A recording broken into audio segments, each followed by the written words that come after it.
എന്ന് സന്തോഷത്തോടെ പറയുന്ന അത്രയും ദൈവം നിന്നെ അനുഗ്രഹിക്കട്ടെ.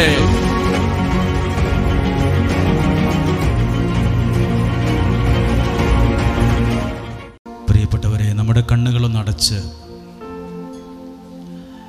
ഏറെ പ്രതീക്ഷയോടെയാണ് നമ്മൾ നിൽക്കുന്നത്. നല്ല ഒരുക്കത്തോടെയാണ് നിൽക്കുന്നത്. ഇത് ദൈവം നമുക്ക് നൽകിയ നല്ലൊരു അവസരമാണിത്. ഈ പ്രാർത്ഥനയിൽ പങ്കെടുക്കാൻ ആയുസ്സും ആരോഗ്യമൊക്കെ ദൈവം തന്നല്ലോ. ദൈവത്തിന് നന്ദി പറയുകയാണ്. ജോബിൻ്റെ പുസ്തകം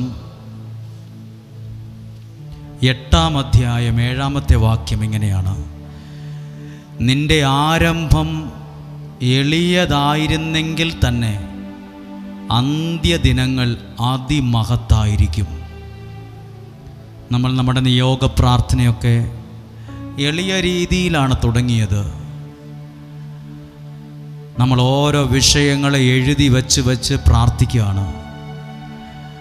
അന്ത്യദിനങ്ങൾ ഈ പ്രാർത്ഥനയുടെ അവസാനമൊക്കെ ആകുമ്പം അതിൻ്റെ ഉത്തരം അതിമഹത്തായതായിരിക്കും. ആരംഭം എളിയതാണെങ്കിൽ തന്നെ അതിൻ്റെ അവസാനം അതിമഹത്തായിരിക്കും. എല്ലാ കണ്ണുകളും ഒന്നടച്ച് കരങ്ങളെ ഹൃദയത്തോട് ചേർത്ത്, ഇരുൾ തിങ്ങിടും പാതകളിൽ ജീവിതത്തിൻ്റെ മേൽ ചില ഇരുട്ട് ബാധിച്ചവരുണ്ട്. തൊട്ടതൊക്കെ പരാജയമെന്ന് പറയുന്നവരുണ്ട്. പ്രതീക്ഷിച്ചതുപോലെ ഒന്നുമല്ല കുടുംബജീവിതം ഇപ്പോൾ മുന്നോട്ട് പോകുന്നത് എന്ന് സങ്കടപ്പെടുന്നവരും വിലപിക്കുന്നവരുമുണ്ട്. മക്കളെ ഓർത്ത് ഭാരപ്പെടുന്നവരില്ലേ? ചില വലിയ പ്രയാസങ്ങളിൽ, ജീവിതത്തിൽ വല്ലാതെ കുഴപ്പിക്കുന്ന ചില പ്രശ്നങ്ങളിൽ പെട്ടുപോയവരില്ലേ? തകർന്നു പോയോ? സങ്കടപ്പെട്ടു പോയോ? ചേമ്പുംതാള് പോലെ വാടിപ്പോയോ? ജോബിൻ്റെ പുസ്തകം പറഞ്ഞതുപോലെ ഈ പ്രാർത്ഥനയുടെ ആദ്യ സമയങ്ങൾ എളിയതാണെങ്കിൽ കൂടി ഈ പ്രാർത്ഥന മുന്നോട്ട് പോകുമ്പോൾ ഇതിൻ്റെ അന്ത്യസമയം, അവസാന സമയമാകുമ്പം അതിൻ്റെ ഉത്തരം അതിമഹത്തമായിരിക്കും. ആരംഭം എളിയതാണെങ്കിൽ കൂടി അതിൻ്റെ അവസാനം അതിമഹത്തായിരിക്കും. വിശ്വസിച്ച് കർത്താവേ, ഞങ്ങളുടെ നിയോഗ പ്രാർത്ഥനയുടെ ആരംഭം എളിയതാണെങ്കിൽ കൂടി അതിൻ്റെ അവസാനം അതിമഹത്തായിരിക്കും. വിശ്വാസത്തോടെ ആ കരങ്ങളെ ഹൃദയത്തോട് ചേർത്ത് വെച്ച് ഈ പാട്ടിൻ്റെ വരികൾ പാടുമ്പോൾ ഒന്ന് ചേർന്ന് പാടാമോ? ഇരുൾ തിങ്ങിടും പാതകളിൽ കരൾ വിങ്ങിടും മേലകളിൽ. അർത്ഥമറിഞ്ഞൊന്ന് പാടി നോക്കാമോ? ഇരുൾ തിങ്ങിടും പാതകളിൽ കരൾ വിങ്ങിടും മേലകളിൽ അരികിൽ വരുവാൻ കൃപകൾ തരുവാൻ ആരുമില്ലിതുപോലൊരുവൻ. അരികിൽ വരുവാൻ പറഞ്ഞ്, അരികിൽ വരൂ കൃപകൾ തരുവാൻ, കൃപകൾ തരുവാൻ ആരുമില്ലിതുപോലൊരുവൻ.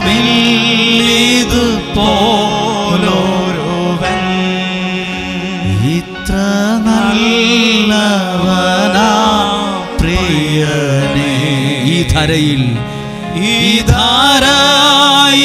രുചിച്ചറിവാ. പറഞ്ഞേ, ഇത്ര നല്ലവനാ പ്രിയനേ. ഈ ധരയിൽ രുചിച്ചറിവാ. പറഞ്ഞ, ഇടയായതിനാ ഒടുവിൽ വരയും ഇനി എനിക്കെന്നും താൻ മതിയാ. ഒന്ന് പറയാമോ? ഇടയായതിന ഒടുവിൽ വരയും ഇനി എനിക്കെന്നും താൻ. ആ കരങ്ങളെ അല്പം ഉയർച്ചി. ഇതുപോലുള്ളൊരു ഭാഗ്യം, ഇതുപോലൊരു ഭാഗ്യം എന്റെ യേശുവിൻ സാന്നിധ്യമേ. ഒന്നെല്ലാവരും പറഞ്ഞ്, ഇതുപോലൊരു ആശ്വാസം എന്റെ താതന്റെ മാർവിടമേ. എല്ലാവരും ഒന്ന് പറഞ്ഞു നോക്കി, എല്ലാവരും ഒന്ന് പാടി. ഇതുപോലൊരു ഭാഗ്യം ചേർന്ന് പറഞ്ഞ്, എന്റെ യേശുവിൻ സാന്നിധ്യമേ. പിന്നെയോ, ഇതുപോലൊരു ആശ്വാസം എന്റെ താതന്റെ മാവിട. ആ രണ്ട് കരങ്ങളും ഉയർത്തി നിങ്ങളുടെ പ്രാർത്ഥനകളെല്ലാം ഒന്ന് പറഞ്ഞ് പ്രാർത്ഥിച്ചു കൊണ്ടിരിക്കുമ്പോൾ ഇങ്ങനെ പ്രാർത്ഥിക്കാൻ ഇതൊരു ഭാഗ്യമാണ്. ഇങ്ങനെ ആരാധിക്കുന്നത് ഒരു ഭാഗ്യമാണ്. ഇങ്ങനെ വചനം കേൾക്കുന്നത് ഒരു ഭാഗ്യമാണ്. ഇങ്ങനെ ദൈവം സ്നേഹിക്കുന്നത് ഒരു ഭാഗ്യമാണ്. ഇത് തിരിച്ചറിയാൻ കഴിയുന്നത് ഒരു ഭാഗ്യമാണ്. ഈ വിടുതലിന്റെ ഭാഗമാൻ കഴിയുന്ന ഭാഗ്യമാണ്. ഒന്ന് പ്രാർത്ഥിച്ചു തുടങ്ങി വിശ്വസിച്ച് പ്രാർത്ഥിച്ചു തുടങ്ങി. ആശ്വാസം എന്റെ താതന്റെ മാർവിടമേ.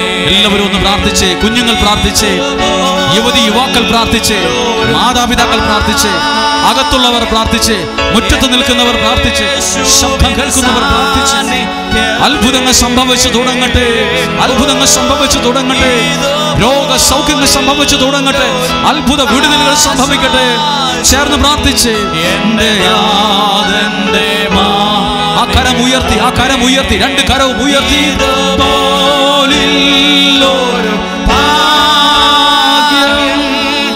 എന്റെ യേശുവിൻ സാന്നിധ്യമേ. ചേർന്ന് പാടിയേ. ആശ്വാസം എന്റെ താതന്റെ മാർവിടമേ. എല്ലാ അമ്മമാരും ഒന്ന് പ്രാർത്ഥിച്ചേ, എല്ലാ അപ്പച്ചന്മാരും പ്രാർത്ഥിച്ചേ, എല്ലാ കുഞ്ഞുങ്ങൾ പ്രാർത്ഥിച്ചേ, എല്ലാ യുവതികൾ പ്രാർത്ഥിച്ചേ. അത്ഭുതങ്ങൾ ഇനി സംഭവിക്കട്ടെ. ഈ ആദ്യ ദിനങ്ങൾ തന്നെ സംഭവിക്കട്ടെ. അത്ഭുത വിടുതലുകൾ സംഭവിക്കട്ടെ, വിടുതലുകൾ സംഭവിക്കട്ടെ. ഇതുപോലൊരു ആശ്വാസം എന്റെ താതന്റെ മാറി. ഒന്ന് ശബ്ദമുയർത്തി എല്ലാവരും സ്തുതിക്കുന്നു. ഹല്ലേലൂയ.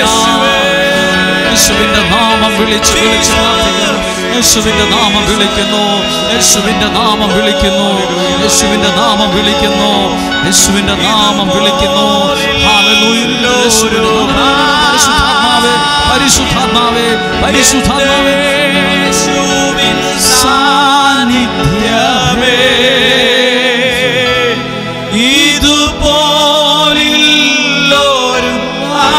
ആശ്വാസം എന്റെ താതന്റെ മാർവിടമേ. കണ്ണുകൾ അടച്ച് കരങ്ങളെ ഹൃദയത്തോടൊന്നു ചേർത്ത് എല്ലാവരെയും സ്നേഹത്തോടെ കാണുന്നു, വിശ്വാസത്തോടെ നിങ്ങൾക്ക് വേണ്ടി പ്രാർത്ഥിക്കുന്നു. ഞങ്ങൾ നിങ്ങളുടെ വേദനയ്ക്കൊപ്പം നിൽക്കുന്നവരാണ്. നിങ്ങളുടെ സങ്കടങ്ങളെ കണ്ണുനീരോടെ പ്രാർത്ഥിക്കുമ്പോൾ ആ കൂട്ടത്തിൽ നിങ്ങൾക്ക് വേണ്ടി പ്രാർത്ഥിക്കുന്നവരാണ് ഞങ്ങൾ. ഓരോ കണ്ണുനീരോടെയുള്ള പ്രാർത്ഥനകളുടെ പുറകിൽ ഞങ്ങളും നിങ്ങൾക്ക് വേണ്ടി പ്രാർത്ഥിക്കുന്നുണ്ട്, ഞങ്ങൾ നിങ്ങൾക്ക് വേണ്ടി പ്രാർത്ഥിക്കുന്നുണ്ട്. ഇത് പാടിയത് സത്യമാണ്, ഇതൊരു ഭാഗ്യമാണ്. ഇങ്ങനെ ഒരു കുടുംബമായി ഇങ്ങനെ നിൽക്കുന്നതൊരു ഭാഗ്യമല്ലേ? ഒരു ആത്മാവിൽ ദൈവസ്നേഹത്തിൽ ഇങ്ങനെ നിൽക്കുന്നത്. ഈ തിരക്കുള്ള സമയത്ത് എന്തെല്ലാം കാര്യങ്ങൾ ചെയ്തു തീർക്കാനുണ്ടായിട്ടും ഈ ഫോണൊക്കെ സൈലൻ്റാക്കി വെച്ച് ഇങ്ങനെ ഒരു ആലയത്തിൽ മുറ്റത്തോ താഴെയോ കാപ്പിത്തോട്ടത്തിലോ കസേരയില്ലാതെയോ ഒക്കെ ആ പല ഭാഗത്തും ഈ ശബ്ദപരിധിക്കുള്ളിൽ നിൽക്കുന്നത് ഞാൻ വിശ്വസിക്കുന്നത് ഇത് തന്നെ ഒരു ഭാഗ്യമാണെന്നാണ്. ഇതൊരു ഭാഗ്യമാണ്. ആ കണ്ണുകളടച്ച് ഇതുപോലൊരു ഭാഗ്യം എന്തിന്? എൻ്റെ യേശുവിൻ സാന്നിധ്യമേ. പിന്നെയോ ഇതുപോലൊരു ആശ്വാസം എൻ്റെ താതൻ്റെ മാർവിടമേ, എൻ്റെ താതൻ്റെ മാർവിടമേ. കർത്താവേ, ഇന്ന് കേൾക്കുന്ന വചനങ്ങൾ എന്നോട് സംസാരിക്കുന്നതാകണം. ആ വചനത്തിലൂടെ എന്നെ തൊടണമേ. ആ വചനത്തിലൂടെ എനിക്കൊരു നന്മ അനുഭവിച്ച് മടങ്ങിപ്പോകാൻ ഒരു ഭാഗ്യം തരണമേ. ആമേൻ. ഇരിക്കാമോ?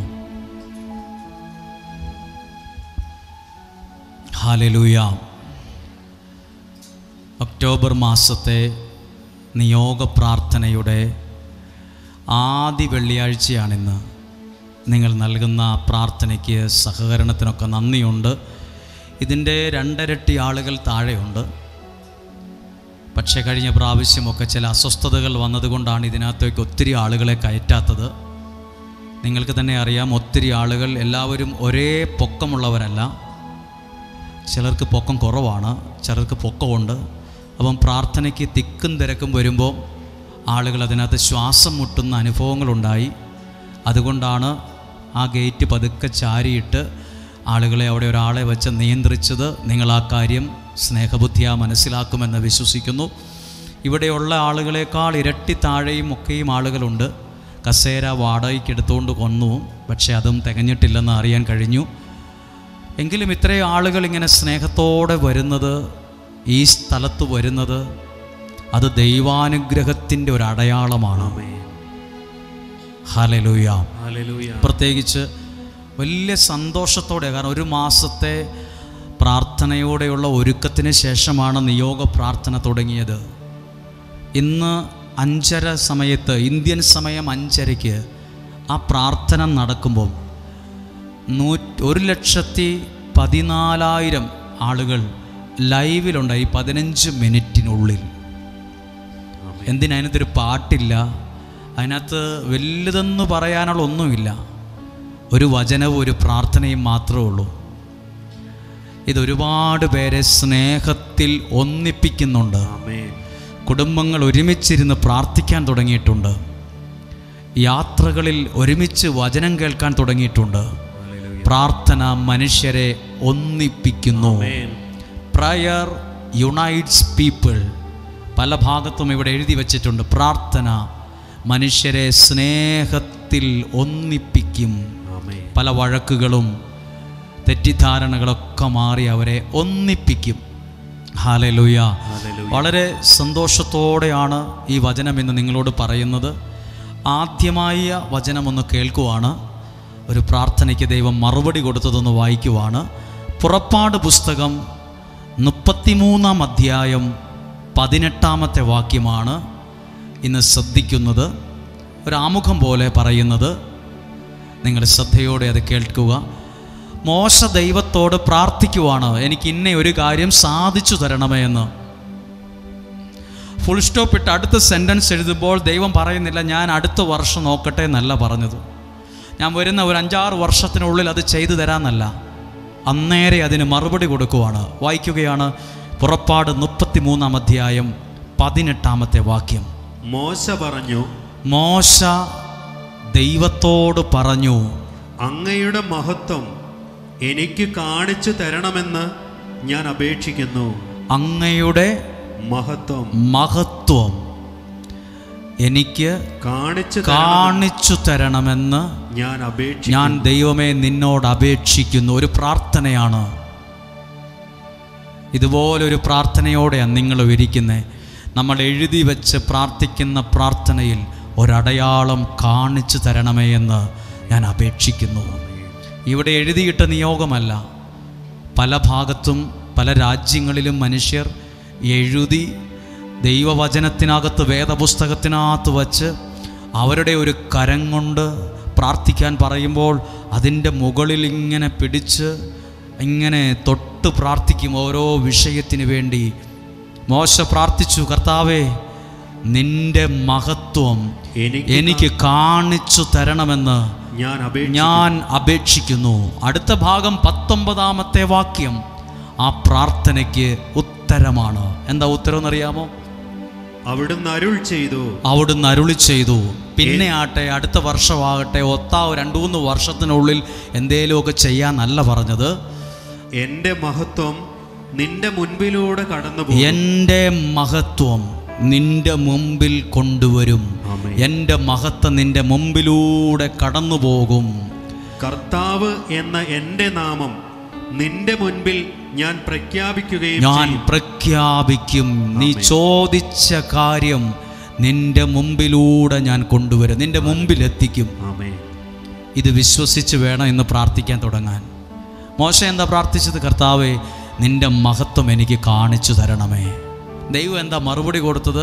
നടക്കുമോയെന്ന് തോന്നില്ല, നീ ആ ചോദിച്ചത് ഇച്ചിരി വലിയ കാര്യമാണ്, സംഭവിക്കാൻ സാധ്യതയില്ല, നോക്കട്ടെ, അടുത്ത മാസം ഞാൻ എന്തെങ്കിലും പറ്റുമോ എന്ന് നോക്കട്ടെ എന്നല്ല. അടുത്ത ഭാഗം എഴുതിയിരിക്കുവാണ്, എൻ്റെ മഹത്വം നിന്റെ മുമ്പിലൂടെ കടന്നു പോകും.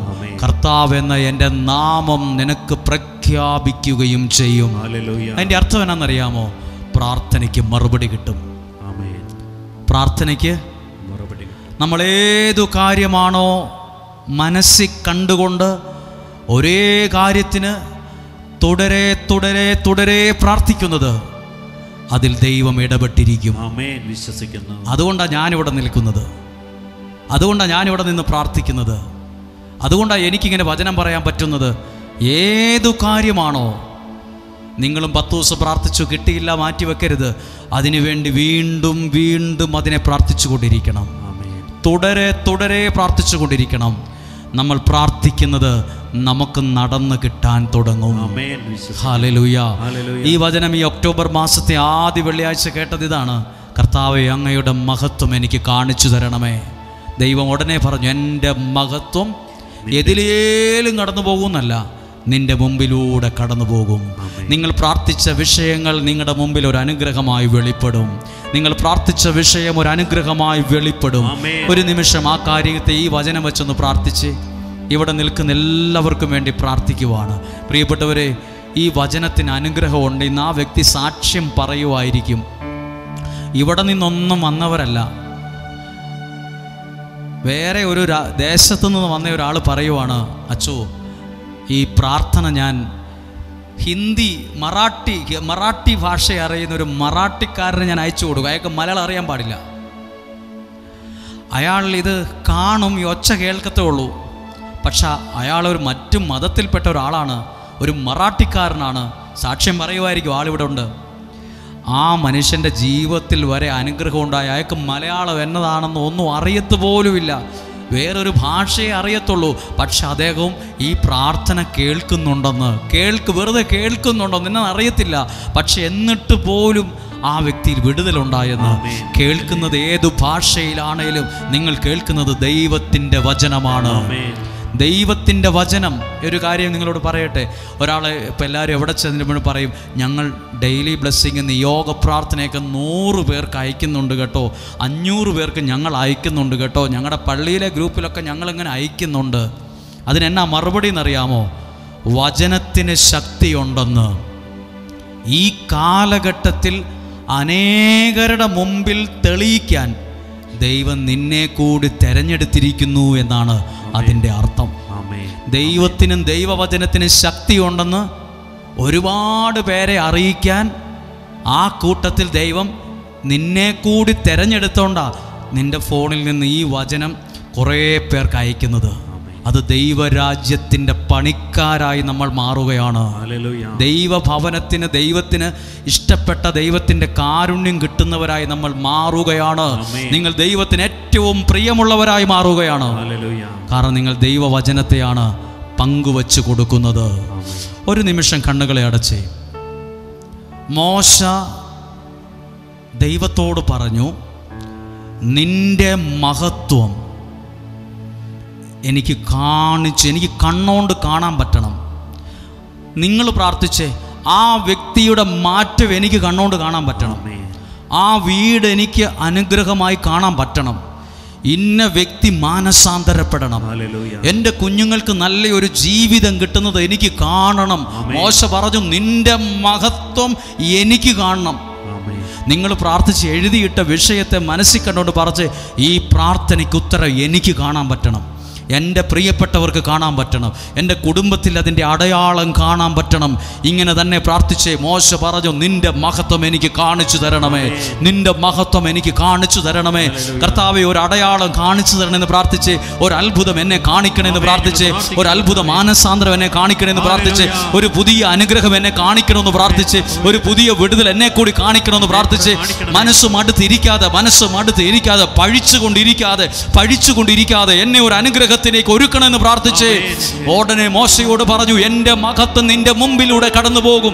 കർത്താവ് എന്ന എൻ്റെ നാമം നിന്റെ മുമ്പിൽ ഞാൻ പ്രഖ്യാപിക്കുകയും ചെയ്യും. പ്രാർത്ഥിച്ച പ്രാർത്ഥനയ്ക്ക് അവിടെ മറുപടി വന്നെങ്കിൽ, ഈ നിയോഗ പ്രാർത്ഥനയിൽ പ്രാർത്ഥിക്കുന്ന ഓരോ പ്രാർത്ഥനയ്ക്കും മറുപടിയുണ്ട്, ഓരോ പ്രാർത്ഥനയ്ക്കും മറുപടിയുണ്ട്. ആ കരങ്ങളെ ഒന്ന് ഉയർത്താമോ? നിങ്ങൾ പറഞ്ഞ്, കർത്താവ്, എൻ്റെ കുടുംബജീവിതം തകർന്നിരിക്കുകയാണ്, അനുഗ്രഹമുള്ളൊരു കുടുംബത്തിലേക്ക് എന്നെ കൈപിടിച്ച് നടത്തി എന്നെ എത്തിക്കണം, അതെനിക്ക് കാണാൻ പറ്റണം.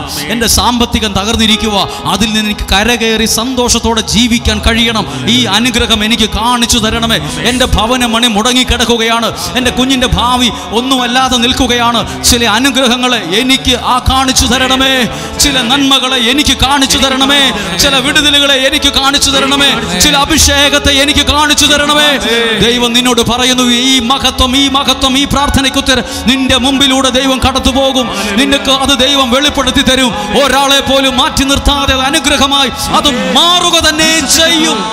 Hallelujah, hallelujah, hallelujah. കരങ്ങൾ താഴ്ത്താം. Hallelujah, hallelujah. ഞാൻ ഇന്ന് ഒത്തിരി സന്തോഷത്തോടെയാണ് ഈ വചനം നിങ്ങളുടെ ശ്രദ്ധയിലെല്ലാം കൊണ്ടുവരുന്നത്. കാരണം ഈ വചനം ഒരുങ്ങുമ്പോൾ തന്നെ അറിയാം, ഈ വചനമൊക്കെ അതൊത്തിരി പേരുടെ മനസ്സിൽ അത് എത്തുമെന്നറിയാം. എനിക്ക് ഈ മൈക്കും ഈ ബോക്സും ഉണ്ടെങ്കിൽ ദൈവത്തിൻ്റെ വചനം നിങ്ങളുടെ ചെവിയിലെത്തിക്കാം, ഇവിടം വരെ എത്തിക്കാം. പക്ഷേ ഈ ഹൃദയത്തിലെത്തിക്കണമെങ്കിൽ ഈ മൈക്കും പോരാ, ഈ ബോക്സും പോരാ, അതിന് ദൈവാത്മാവിൻ്റെ സഹായം വേണം. എൻ്റെ ശബ്ദം പോരാ, എൻ്റെ കഴിവൊന്നും പോരാ, അതിന് എൻ്റെ ബുദ്ധിയും ശക്തിയും എൻ്റെ ഒരുക്കമൊന്നും പോരാ. ദൈവാത്മാവിൻ്റെ സഹായം വേണം നിങ്ങൾ കേൾക്കുന്ന വചനം നിങ്ങളുടെ ഹൃദയത്തിലെത്തിക്കാൻ. ഈ ശുശ്രൂഷ കേവലം നിങ്ങളുടെ ഈ ചെവിയുടെ അവിടം വരെ എത്തിക്കാനുള്ളതല്ല എൻ്റെ കടമ, എൻ്റെ ഉത്തരവാദിത്തം, എൻ്റെ ഡ്യൂട്ടി. അത് നിങ്ങളുടെ ഹൃദയത്തിലെത്തണം, നിങ്ങളുടെ ജീവിതത്തിൽ അതെത്തണം, അതൊരു അനുഗ്രഹമായി മാറണം. ഇനി പറയുന്നൊരു വാക്ക് കേട്ടെ, മതി എന്ന് പറയുന്നത്രയും ദൈവം എന്നെ അനുഗ്രഹിക്കുന്നെന്ന് വിശ്വസിച്ച് ആ വാക്ക് പറഞ്ഞ് തെളിയിക്കാം. എന്തരെയാണെന്നറിയാം, ഞാനത് ഈ ദിവസങ്ങളിൽ ശുശ്രൂഷകൾക്ക് ശേഷം പല സ്ഥലത്തും പോയ ശുശ്രൂഷകൾ അനുഗ്രഹമായപ്പോൾ ഞാൻ മനസ്സിൽ പറഞ്ഞൊരു വാക്ക്, ദൈവം ഇത്രയും മതി. സന്തോഷത്തോടെ, നെഗറ്റീവായിട്ടല്ല. ഈ വീട് മതി, ഇത്രയും പൈസയൊക്കെ മതി, ഈ ജോലി മതി, ഈ ജീവിതം മതി. സന്തോഷം കൊണ്ട് മതി എന്ന് പറയുന്ന അത്രയും, പറയത്തക്ക അത്രയും ദൈവം എന്നെ അനുഗ്രഹിക്കുമെന്ന് വിശ്വസിക്കുമോ? മതി എന്ന് പറയുന്നത്രയും ദൈവം അനുഗ്രഹിക്കട്ടെ. ആ വാക്ക് മറക്കുമോ? പണ്ട് ഞാൻ പ്രസംഗിച്ചിട്ടുണ്ട്, മതി എന്നും മടുത്തെന്നും പറയല്ലെന്ന്. പിന്നീട് ഞാനത് ചിന്തിച്ചപ്പോഴാണ് മനസ്സിലായത്, ദൈവം ചില സമയത്തൊക്കെ നമ്മളെ അനുഗ്രഹിച്ചുയർത്തുമ്പോൾ നമ്മൾ തന്നെ പറയും, മതിയെന്ന് പറയത്തക്ക അത്രയും, സന്തോഷം കൊണ്ട് മതിയെന്ന് പറയുന്ന അത്രയും എന്നെയും നിങ്ങളെയും സ്വർഗത്തിലെ ദൈവം അനുഗ്രഹിക്കും. ഹല്ലേലൂയ. ദൈവത്തിൻ്റെ വാക്ക് കേൾക്കുന്ന നിങ്ങളെ അനുഗ്രഹിക്കും. ഇന്ന് പ്രാർത്ഥിക്കാൻ വന്ന ഒരാൾ പറഞ്ഞു, അച്ചോ, എനിക്ക് നല്ലൊരു ഭർത്താവിനെയാണ് ദൈവം തന്നെ. നല്ല സന്തോഷത്തോടെ സഹോദരി പറയുവാണ്, എനിക്ക് നല്ലൊരു ജീവിത പങ്കാളിയാണ് ദൈവം തന്നത്, ഞാൻ ദൈവത്തിന് നന്ദി പറയുക. ആ വിഷയത്തിൽ സന്തോഷം കൊണ്ട് പറഞ്ഞ വാക്കാണ്. ചില ആളുകൾ പറയില്ലേ, എനിക്ക് നല്ലൊരു വീടാണ് ദൈവം തന്നത്, നല്ലൊരു ജോലി ആ ദേശത്ത് എൻ്റെ പിള്ളേർക്ക് കിട്ടിയത്. അത് മതി മോനെ, ഇനി നീ അതിനകത്ത് ആർത്തിയൊന്നും കാണിക്കേണ്ട, അത്രയും മതി, ദൈവം നിന്നെ ആവശ്യത്തിന് അനുഗ്രഹിച്ചിട്ടുണ്ട്. മതി എന്ന് നമ്മുടെ മനസ്സിൽ തോന്നുന്ന അത്രയും ദൈവം നിങ്ങളെ അനുഗ്രഹിക്കുന്ന എത്ര പേർ വിശ്വസിക്കുന്നുണ്ട്? ആ കരം ഉയർത്തി പറഞ്ഞേ, ഹല്ലേലൂയ, ഹല്ലേലൂയ. മതി എന്ന് പറയുന്നത്രയും ദൈവം അനുഗ്രഹിക്കട്ടെ. മതി, ഞാൻ ആ വാക്യം ഒന്ന് എടുക്കട്ടെ. ഒരു നിയോഗത്തിൽ പ്രാർത്ഥിച്ചൊരു പ്രാർത്ഥനയുടെ ഉത്തരവാണത്. 2 രാജാക്കന്മാരുടെ പുസ്തകം 4-ാം അധ്യായം 1 മുതലുള്ള വാക്യമാണ്. അതിനെ ചുറ്റിപ്പറ്റി ഒന്ന് വായിക്കുന്നത്, ഒന്ന് ശ്രദ്ധിക്കുന്നത്. 4-ാം അധ്യായം, 2 രാജാക്കന്മാരുടെ പുസ്തകം 4-ാം അധ്യായം വായിക്കുകയാണ്. ഒരു സഹോദരി വന്ന് പരാതി പറയുന്ന ഭാഗമാണ്. പ്രവാചക എന്ന് പറഞ്ഞാൽ പ്രവാചകന്മാരുടെ കൂട്ടത്തിലുള്ള ഒരുവന്റെ ഭാര്യ, ഒരു പ്രവാചകന്റെ ഭാര്യ, ഒരു ശുശ്രൂഷകന്റെ ഭാര്യ, ദൈവത്തിന് വേണ്ടി ഓടി നടന്ന ഒരു മനുഷ്യന്റെ ഭാര്യ എലീശായോട് പറഞ്ഞു. മൂത്ത പ്രവാചകൻ, വലിയ പ്രവാചകൻ, വലിയ അച്ഛൻ എന്ന് പറയുന്ന പോലെ ആ പ്രവാചകന്മാരുടെ കൂട്ടത്തിലുള്ള മൂത്ത പ്രവാചകനോട്, വലിയ പ്രവാചകനോട് പറയുവാണ്, അങ്ങയുടെ ദാസനായ എൻ്റെ ഭർത്താവ് മരിച്ചിരിക്കുന്നു. ഒരു സങ്കടം വന്ന് പറയുവാ, എൻ്റെ ഭർത്താവ് മരിച്ചുപോയി. അങ്ങേക്കറിയാലോ, എൻ്റെ ഭർത്താവ് മരിച്ചുപോയി. പുള്ളി ജീവിച്ചിരിക്കുമ്പം വലിയ ശുശ്രൂഷകനൊക്കെ ആയിരുന്നു എന്ന് അങ്ങേക്കറിയാലോ. പക്ഷെ പുള്ളി ജീവിച്ചിരുന്നപ്പോൾ കുറേ പൈസ കടം മേടിച്ച്, ഇതൊന്നും കൊടുക്കാൻ പറ്റുന്നില്ല, ഞങ്ങൾ കടബാധ്യതയിലാണ്, ഞങ്ങൾ ഭയങ്കര സാമ്പത്തിക പ്രശ്നത്തിലാണ്. ഇവിടെയുണ്ട് ചിലരങ്ങനെ വലിയ സാമ്പത്തിക ബുദ്ധിമുട്ടിലാണ്. എഴുതി വായിച്ചേ. അവൻ കർത്താവിൻ്റെ ഭക്തനായിരുന്നുവെന്ന് അങ്ങേക്കറിയാമല്ലോ. മരിച്ചുപോയ എൻ്റെ ഹസ്ബൻഡ് ഒരു ദൈവഭക്തനായിരുന്നു എന്ന് പ്രവാചക അങ്ങേക്കറിയാലോ. അപ്പോൾ എലീശ പറഞ്ഞു, എനിക്കറിയാം, നിങ്ങളുടെ ഭർത്താവിനെ എനിക്ക് നന്നായിട്ട് അറിയാം. അന്നേരം അടുത്ത ഭാഗം എഴുതിയിരിക്കുവാണ്, അവന് കടം കൊടുത്തവൻ കുറേ പൈസ പുള്ളി കടം മേടിച്ചു. കടത്തോട് കടം ഭയങ്കര പ്രശ്നമാണ്. കടം മേടിച്ചവൻ, ഇതാ എൻ്റെ കുട്ടികൾ 2 പേരെയും അടിമകളാക്കാൻ വന്നിരിക്കുന്നു. അപ്പോൾ ഈ ഭാര്യയോട് പറഞ്ഞു, നിനക്ക് തിരിച്ചു തരാൻ പൈസ ഇല്ലെങ്കിൽ നിന്റെ പിള്ളേരെ ഇങ്ങോട്ട് പണിക്ക് വിട്ടോ, എൻ്റെ വീട്ടിൽ വന്ന് അടിമപ്പേല ചെയ്യട്ടെ, അങ്ങനെ പണിയെടുത്ത് പൈസ തിരിച്ചു തരട്ടെ. അപ്പോൾ ഈ അമ്മയ്ക്ക് ഭയങ്കര വിഷമം. ദൈവമേ, അധ്വാനിക്കാൻ അത്രയും പ്രായമാകാത്ത എൻ്റെ 2 കുഞ്ഞുങ്ങളെ വല്ലവൻ്റെ വീട്ടിൽ അടിമപ്പണി എടുക്കാൻ വിടേണ്ട ഒരു അവസ്ഥ വന്ന് തകർന്ന് തരിപ്പണമായി ആത്മഹത്യയല്ലാതെ മറ്റൊരു വഴി ഇല്ലെന്നൊക്കെ നമ്മൾ പറയുന്ന ഒരു സാഹചര്യത്തിൽ ഒരു സ്ത്രീ വന്ന് നിന്ന് പറയുവാണ്. അപ്പോൾ 2-ാമത്തെ വാക്യം വായിക്കുക. എലീശ അവളോട് പറഞ്ഞു. ഇനി ശ്രദ്ധിക്കണം കേട്ടോ. എലീശ, ഈ മൂത്ത പ്രവാചകൻ, വലിയ അച്ഛൻ, ഈ സഹോദരിയോട് പറഞ്ഞു, ഞാൻ നിനക്ക് വേണ്ടി എന്തു ചെയ്യണം? ഒരു ചോദ്യചിഹ്നമാ എഴുതിയിരിക്കുവാണ്. ഞാൻ നിനക്ക് വേണ്ടി എന്നാ ചെയ്യണം, എന്തു ചെയ്യണം എന്ന് ചോദിച്ചു. ഹല്ലേലൂയ. നിങ്ങളിവിടെ ഇരിക്കുന്ന ചിലർ പ്രാർത്ഥിക്കുന്നില്ലേ, ദൈവമേ, ഇന്ന കാര്യം എൻ്റെ ദൈവം എനിക്ക് ചെയ്തു തന്നിരുന്നെങ്കിൽ, എൻ്റെ മക്കൾക്ക് വേണ്ടി ഇന്ന കാര്യം ചെയ്തു തന്നിരുന്നെങ്കിൽ, എൻ്റെ കുടുംബവുമായി ബന്ധപ്പെട്ട ഈ വിഷയത്തിനതൊരു ദൈവം അത് ചെയ്തിരുന്നെങ്കിൽ. പ്രവാചകൻ ചോദിക്കുവാണ്, ഞാൻ നിനക്ക് വേണ്ടി എന്തു ചെയ്യണം, എന്നാ ചെയ്യണം? ഇവിടെ പ്രാർത്ഥിക്കുന്ന നിങ്ങളും ഇങ്ങനെയൊക്കെയല്ലേ പ്രാർത്ഥിക്കാൻ വരുന്ന ഞങ്ങളോടൊക്കെ പറയുന്നത്, ഞങ്ങളുടെ കാര്യത്തിൽ ദൈവിക ഇടപെടൽ ഉണ്ടാകാൻ പ്രാർത്ഥിക്കണം, ഒരു സന്ദേശം പറയണം, എന്നാ ചെയ്യണമെന്ന് പറയുക. അപ്പോൾ അടുത്ത വാക്യമാണ്, പറയുക, നിന്റെ വീട്ടിൽ എന്തുണ്ട്? ആ വാക്യം ശ്രദ്ധിച്ചു കേട്ടെ. ആ സഹോദരിയോട് പ്രവാചകൻ ചോദിച്ചു, നിന്റെ വീട്ടിൽ എന്നാ ഉണ്ട്, എന്നാ ഇരിപ്പുണ്ടെന്ന് ചോദിച്ചു. അപ്പോൾ ആ സ്ത്രീ പറയുവാണ്, എല്ലാ പാത്രവും കാലിയാണ്, പക്ഷെ കുറച്ച് കാര്യങ്ങളുണ്ട്. എന്തൊക്കെ എഴുതിയിട്ടുണ്ട്? അവൾ പറഞ്ഞു ഈ ദാസിയുടെ വീട്ടിൽ ഒരു ഭരണി എണ്ണയല്ലാതെ മറ്റൊന്നുമില്ല. എന്തേരെയുണ്ട്? ഒരു പാത്രത്തിനകത്ത് കുറച്ച് വെളിച്ചെണ്ണ ഇരിപ്പുണ്ട്, കുറച്ച് എണ്ണ ഇരിപ്പുണ്ട്, അതുകൊണ്ടൊന്നും ആകത്തില്ല. നിന്റെ കയ്യിൽ എന്തുണ്ട്? ഇവിടെ ഇരിക്കുന്ന എല്ലാവരും ഒന്ന് പ്രാർത്ഥിച്ചേ. നമ്മുടെ കയ്യിൽ എണ്ണയൊന്നുമില്ലായിരിക്കാം, നമ്മുടെ കയ്യിൽ ഒന്നുമില്ല. നിങ്ങൾ പ്രാർത്ഥിച്ച്, എൻ്റെ കയ്യിൽ നിയോഗത്തോടെ ഒരു പ്രാർത്ഥനയുണ്ട്, എൻ്റെ കയ്യിലൊരു വിശ്വാസമുണ്ട്, എനിക്ക് ദൈവത്തിലൊരു നല്ല പ്രത്യാശയുണ്ട്, എനിക്ക് ദൈവം എൻ്റെ ജീവിതത്തിൽ ഇടപെടുന്ന ഒരു നല്ല ബോധ്യമുണ്ട്. നിൻ്റെ കയ്യിൽ എന്നാ ഉണ്ട്?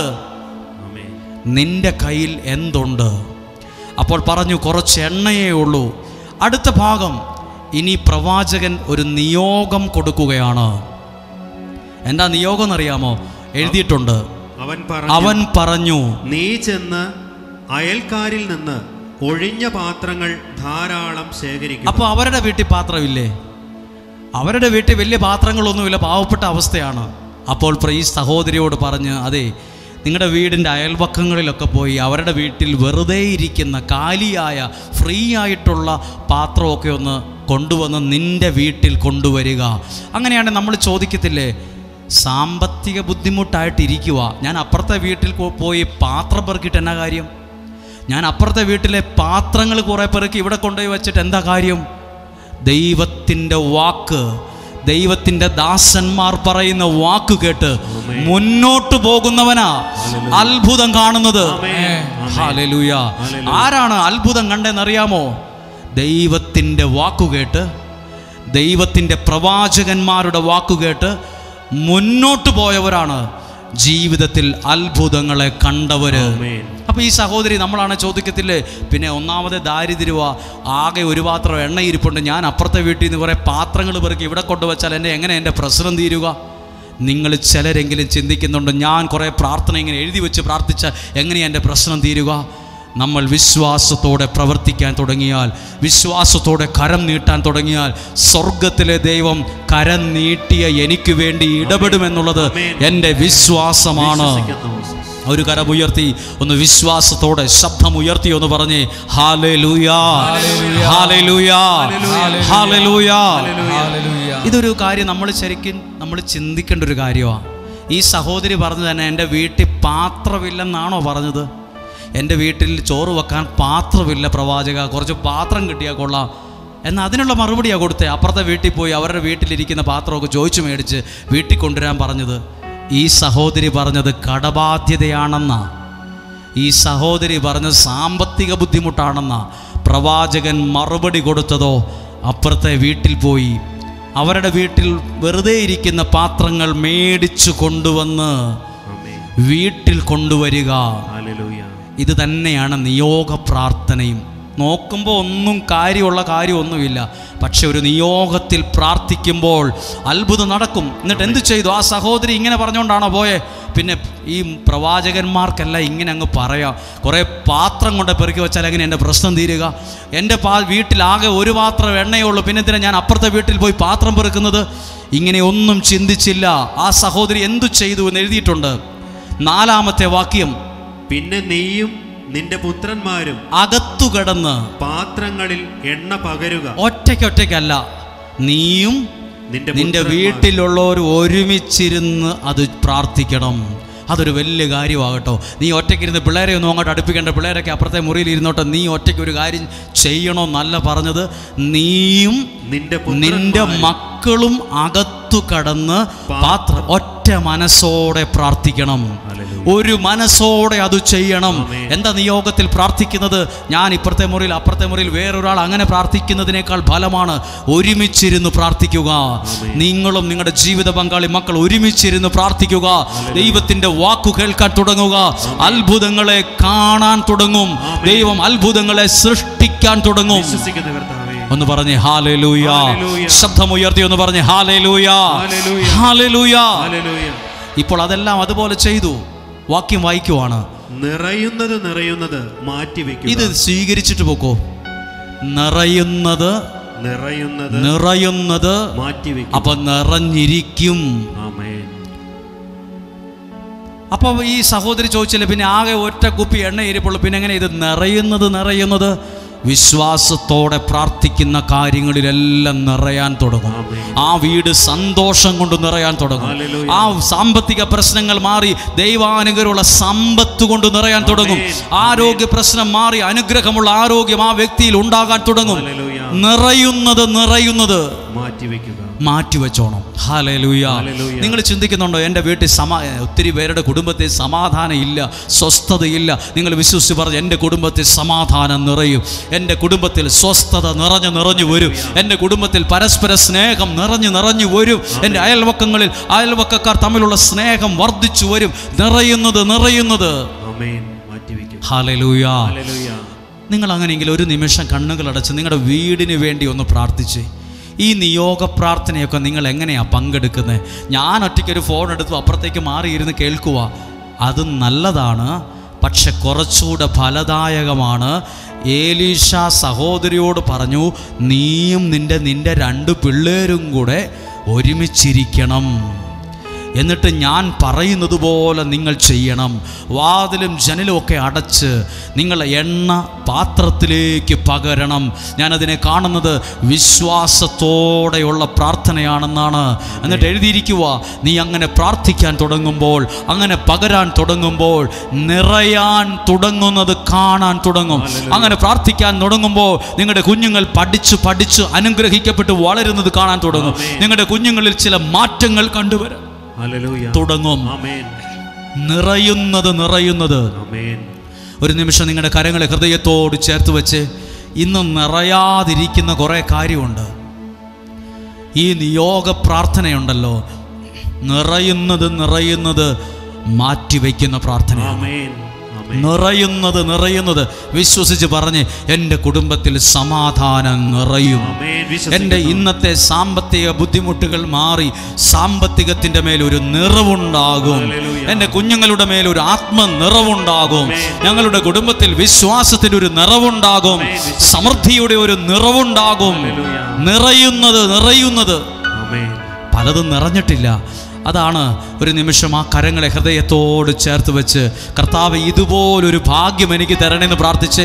ഇന്ന് എൻ്റെ വീട്ടിൽ ഒന്നുമില്ല, എൻ്റെ വീട്ടിൽ ദാരിദ്ര്യമാണ്, എൻ്റെ വീട്ടിൽ വഴക്കാണ്, എൻ്റെ വീട്ടിൽ അസ്വസ്ഥതയാണ്, എന്തു പറഞ്ഞാലും തമ്മിൽ ചേരാത്ത ചില സാഹചര്യമുണ്ട്. അതിനെ മാറ്റി നിയോഗത്തിൽ പ്രാർത്ഥിക്കാൻ തുടങ്ങുമ്പോൾ നിറയുന്നത്. ആ വാക്ക് പറഞ്ഞ്, നിറയുന്നത്. എൻ്റെ കുടുംബത്തിൽ സമാധാനം നിറയും, എൻ്റെ മക്കളിൽ സ്വസ്ഥത നിറയും, എൻ്റെ ജീവിതത്തിനകത്ത് അനുഗ്രഹങ്ങൾ നിറയും. നിറയുന്നത് പറഞ്ഞ്, നിറയുന്നത്. എൻ്റെ കുഞ്ഞുങ്ങളുടെ കുടുംബ ജീവിതത്തിൽ അനുഗ്രഹങ്ങളെ നിറയ്ക്കണമേ. എൻ്റെ സാമ്പത്തികത്തിൻ്റെ മേൽ വിടുതലുകളെ നിറയ്ക്കണമേ. നിറയുന്നത്. ഒരു കരം ഉയർത്തി ഒന്ന് പ്രാർത്ഥിച്ച്, കർത്താവേ, ആ സഹോദരി നിയോഗത്തിൽ പ്രാർത്ഥിച്ചപ്പോൾ നിറയാൻ തുടങ്ങിയതുപോലെ, ആ വ്യക്തി നിയോഗത്തിൽ അത് ചെയ്യാൻ തുടങ്ങിയപ്പോൾ നിറയാൻ തുടങ്ങിയതുപോലെ, ഈ കാലഘട്ടത്തിലും പ്രാർത്ഥിക്കാൻ തുടങ്ങുമ്പോൾ ദൈവത്തിന്റെ ഇടപെടലുകൾ നിങ്ങളുടെ ജീവിതത്തെ നിറയ്ക്കാൻ തുടങ്ങും. നിങ്ങളുടെ കുടുംബത്തെ നിറയ്ക്കാൻ തുടങ്ങും. നിങ്ങളുടെ തലമുറകളെ അനുഗ്രഹത്തിൽ നിറയ്ക്കാൻ തുടങ്ങും. ഹല്ലേലൂയ. ഇതുപോലൊരു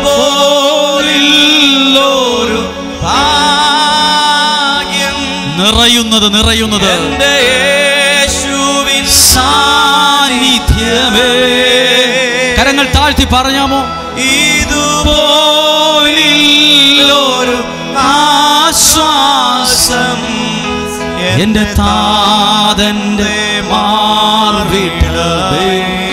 ഇത് പാടുമ്പോൾ എല്ലാ അമ്മമാരും ക്ഷീണമുള്ളവരും അല്ല അസ്വസ്ഥതയുള്ളവരും കേട്ടെ, നിയോഗത്തിൽ ആ വ്യക്തി വീട്ടിൽ ചെന്ന് അങ്ങനെ ചെയ്യാൻ തുടങ്ങിയപ്പോൾ എഴുതിയിട്ടുള്ളതാ, നിറയുന്നത് കാണാൻ തുടങ്ങി.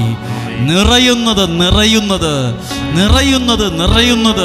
നിങ്ങളുടെ കുഞ്ഞുങ്ങളുടെ പേരുകൾ മനസ്സിലോർത്തെ, ജീവിത പങ്കാളിയെ മനസ്സിലോർത്തെ, ആ വീടിരിക്കുന്ന സ്ഥലത്തെ ഓർത്തെ, നിങ്ങൾ ഒരുമിച്ച് നിൽക്കുന്നത് പോലെ വിശ്വാസത്തിൽ കണ്ടുകൊണ്ട് പറഞ്ഞ്, ഞാനും ഈ നിയോഗ പ്രാർത്ഥനയിൽ പങ്കെടുക്കുമ്പോൾ നിറയുന്നത് കാണാൻ തുടങ്ങും. അനുഗ്രഹം എൻ്റെ ഭവനത്തിൽ നിറയുന്നത് ഞാൻ കാണും. നിറയുന്നത് മാറ്റിവെക്കാൻ പറ്റും. നിറയുന്നത്. കരങ്ങൾ താഴ്ത്തി ചേർന്ന് പാടിയേ. ഇതുപോലൊരു ഭാഗ്യം എൻ്റെ യേശുവിൻ സാന്നിധ്യമേ. ശബ്ദം ഉയർത്തി ഒന്ന് പറഞ്ഞ്, ഇതുപോലൊരു ആശ്വാസം എൻ്റെ താതന്റെ മാർവിടമേ എന്ന് പറഞ്ഞ് പാടിയേ. ഇതുപോലൊരു ഭാഗ്യം നിറയുന്നത് യേശുവിൻ സാന്നിധ്യമേ. ഇതുപോലൊരു ആശ്വാസം എൻ്റെ താതന്റെ മാർവിടമേ എന്ന് പറഞ്ഞ് ഹല്ലേലൂയ. നിങ്ങളിത് പിടികിട്ടിയോ? ഒന്ന് മനസ്സിലായോ? നമുക്ക് തോന്നുമ്പോൾ രണ്ടും തമ്മിൽ ഒരു ബന്ധവുമില്ല. ഈ വീട്ടിൽ സാമ്പത്തിക പ്രശ്നമാണ്. മാറാൻ പ്രവാചകൻ പറഞ്ഞത് എണ്ണ ഈ പാത്രത്തിൽ നിന്ന് ആ പാത്രത്തിലേക്ക് ഒഴിക്കാനാണ്. എനിക്ക് എത്ര ചിന്തിച്ചിട്ടും ഇത് മനസ്സിലാകുന്നില്ല. ഒരു ഡാം പൊട്ടി ഒഴുകുന്നത് പോലെ അനുഗ്രഹം അവിടെ പൊട്ടി ഒഴുകാൻ തുടങ്ങി നിയോഗത്തിൽ പ്രാർത്ഥിക്കാൻ തുടങ്ങിയപ്പോൾ. ഹല്ലേലൂയ. ഇനി ഇങ്ങനെ ചിന്തിച്ചായിരുന്നെങ്കിലോ ആ സ്ത്രീ, ഈ പ്രവാചകൻ എന്തു വർത്തമാനമായി പറയുന്നത്? എൻ്റെ വീട്ടിൽ പാത്രമില്ല, അപ്പുറത്തെ വീട്ടിൽ പോയി പാത്രം മേടിക്കണം, എണ്ണ പകരണം, എന്നെക്കൊണ്ടൊന്നും ഇത് പറ്റത്തില്ല, ഈ കോമഡി പരിപാടി ചെയ്യാൻ എന്നെ കിട്ടത്തില്ല എന്ന് പറഞ്ഞായിരുന്നെങ്കിൽ ഒരനുഗ്രഹവും അവിടെ ഉണ്ടാകുമായിരുന്നില്ല. പ്രവാചകൻ പറഞ്ഞ വാക്കനുസരിച്ച്, ദൈവത്തിൻ്റെ ഹിത അനുസരിച്ച് അല്ല, ആ നിയോഗത്തിൽ ചെയ്യാൻ തുടങ്ങിയപ്പോൾ അവിടെ നിറയാൻ തുടങ്ങി. നിറയുന്നത് മാറ്റിവെക്കാൻ തുടങ്ങി. ഹല്ലേലൂയ.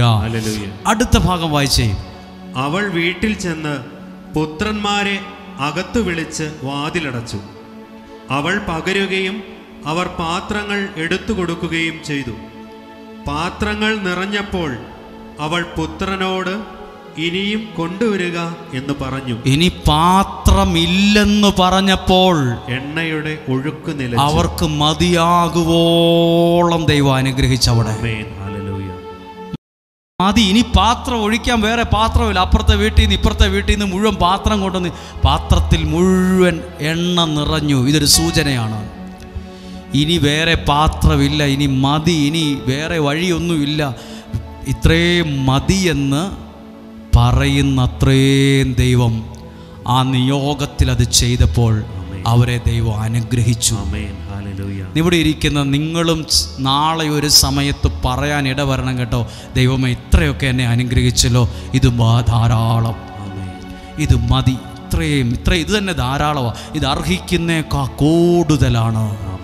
മതി എന്ന് പറയുന്ന അത്രയും ദൈവം നിങ്ങളെയും നിങ്ങളുടെ കുഞ്ഞുങ്ങളെയും അനുഗ്രഹിക്കട്ടെ.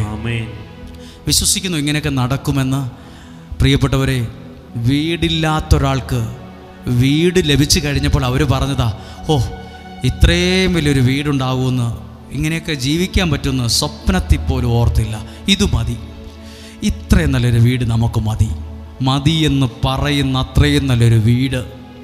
വേറൊരാൾ പറഞ്ഞു, നല്ലൊരു ജോലി കിട്ടിയപ്പോൾ ഇത്രയും മതി, എനിക്ക് ആർത്തിയൊന്നുമില്ല ചോ, ഇത്രയും മതി, എനിക്ക് ആവശ്യത്തിലധികം സാലറി ഉണ്ട്, ഇത്രയൊക്കെ മതി, ഇനി നന്നായിട്ട് സന്തോഷത്തോടെ കുടുംബമായിട്ട് ജീവിച്ചാൽ മതി. മതിയെന്ന് മനസ്സുകൊണ്ട് മതിയെന്ന് സന്തോഷത്തോടെ പറയുന്ന അത്രയും നിയോഗത്തിൽ പ്രാർത്ഥിച്ച ആ വ്യക്തിയെ ദൈവം കടാക്ഷിച്ചു. ഹല്ലേലൂയ. ആർക്കും കിട്ടാത്ത ഭാഗ്യം ദൈവം നിനക്ക് തരട്ടെ.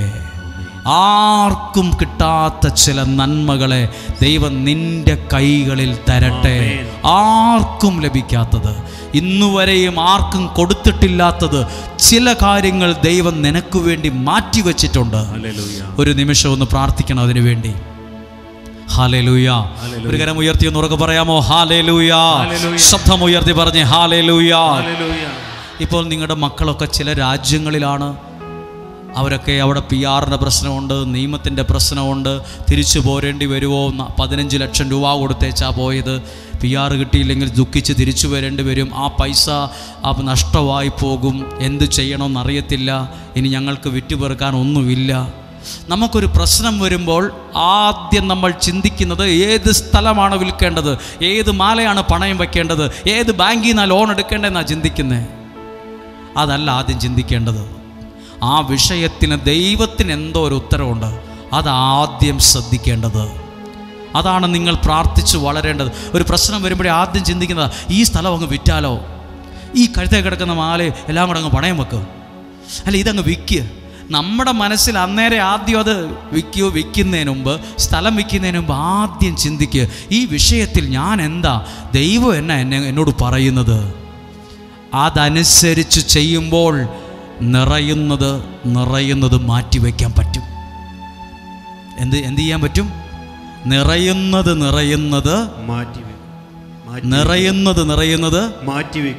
മാറ്റിവെക്കുക, മിച്ചം വയ്ക്കാൻ പറ്റി.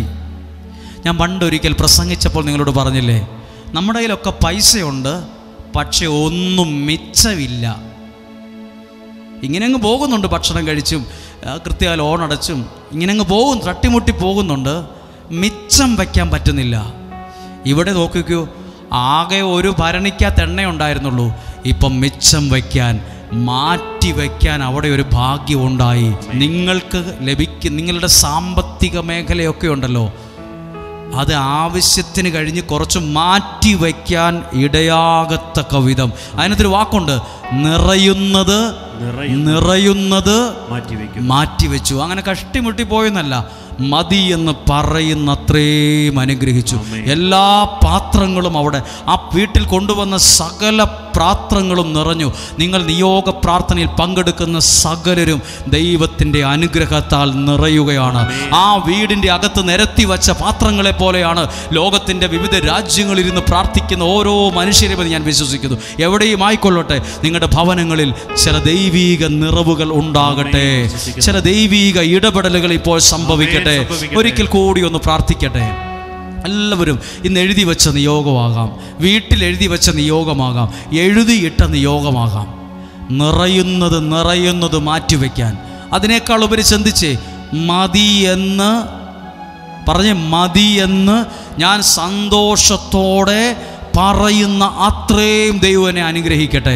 എൻ്റെ വീട്ടിലുള്ള എല്ലാവരും, മതി മോൻ, ഇത്രയും നല്ലൊരു കല്യാണം നിനക്ക് നടന്നല്ലോ, ഇത്രയും നല്ലൊരു ജോലി നിനക്ക് കിട്ടിയല്ലോ, ഇത്രയും നല്ലൊരു വീട് നിനക്ക് ദൈവം തന്നല്ലോ, ഇത്ര നല്ലൊരു ശരീരവും ആരോഗ്യവും നിനക്ക് തന്നല്ലോ, ഇത്രയൊരു മാർക്ക് നിനക്ക് കിട്ടിയല്ലോ, ഇത്രയൊരു നല്ല ജോലി ആ രാജ്യത്ത് നിനക്ക് കിട്ടിയല്ലോ. അത് സന്തോഷത്തോടെ മതി എന്ന് പറയുന്ന അത്രയും എനിക്ക് ഇത്രയും നല്ലൊരു കുടുംബജീവിതം തന്നല്ലോ.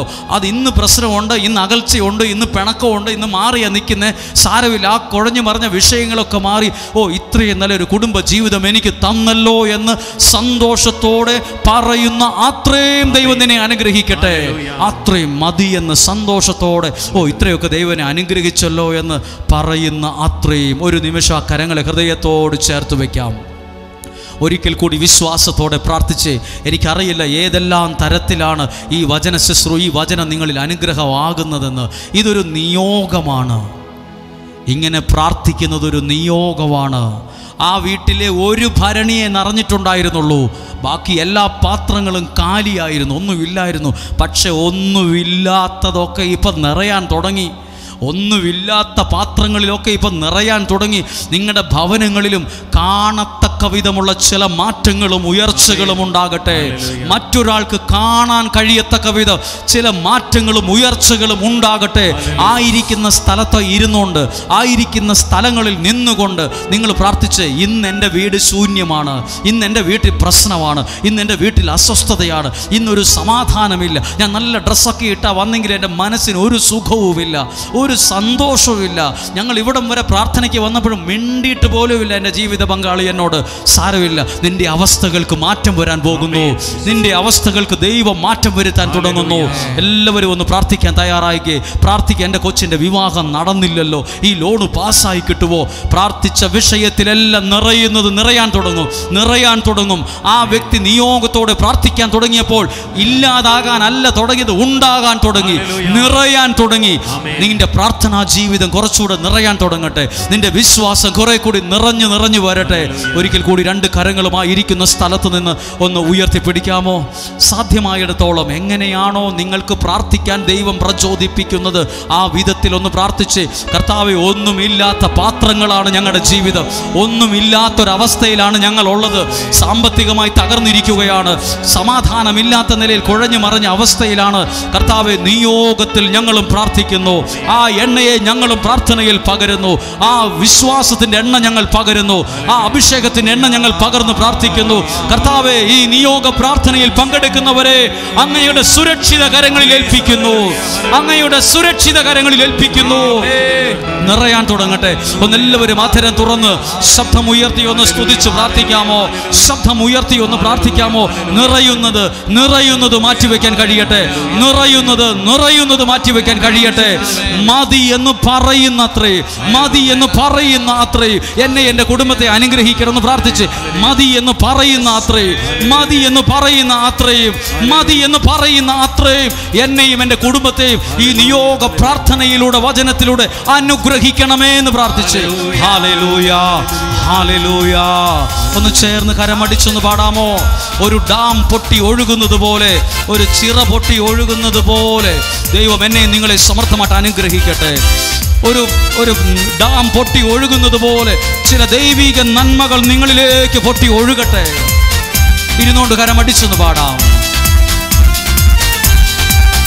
ചേർന്ന് പാടാം. എത്ര നല്ലവൻ മതിയായവൻ എന്നെ കരുതുന്ന കർത്താവൻ.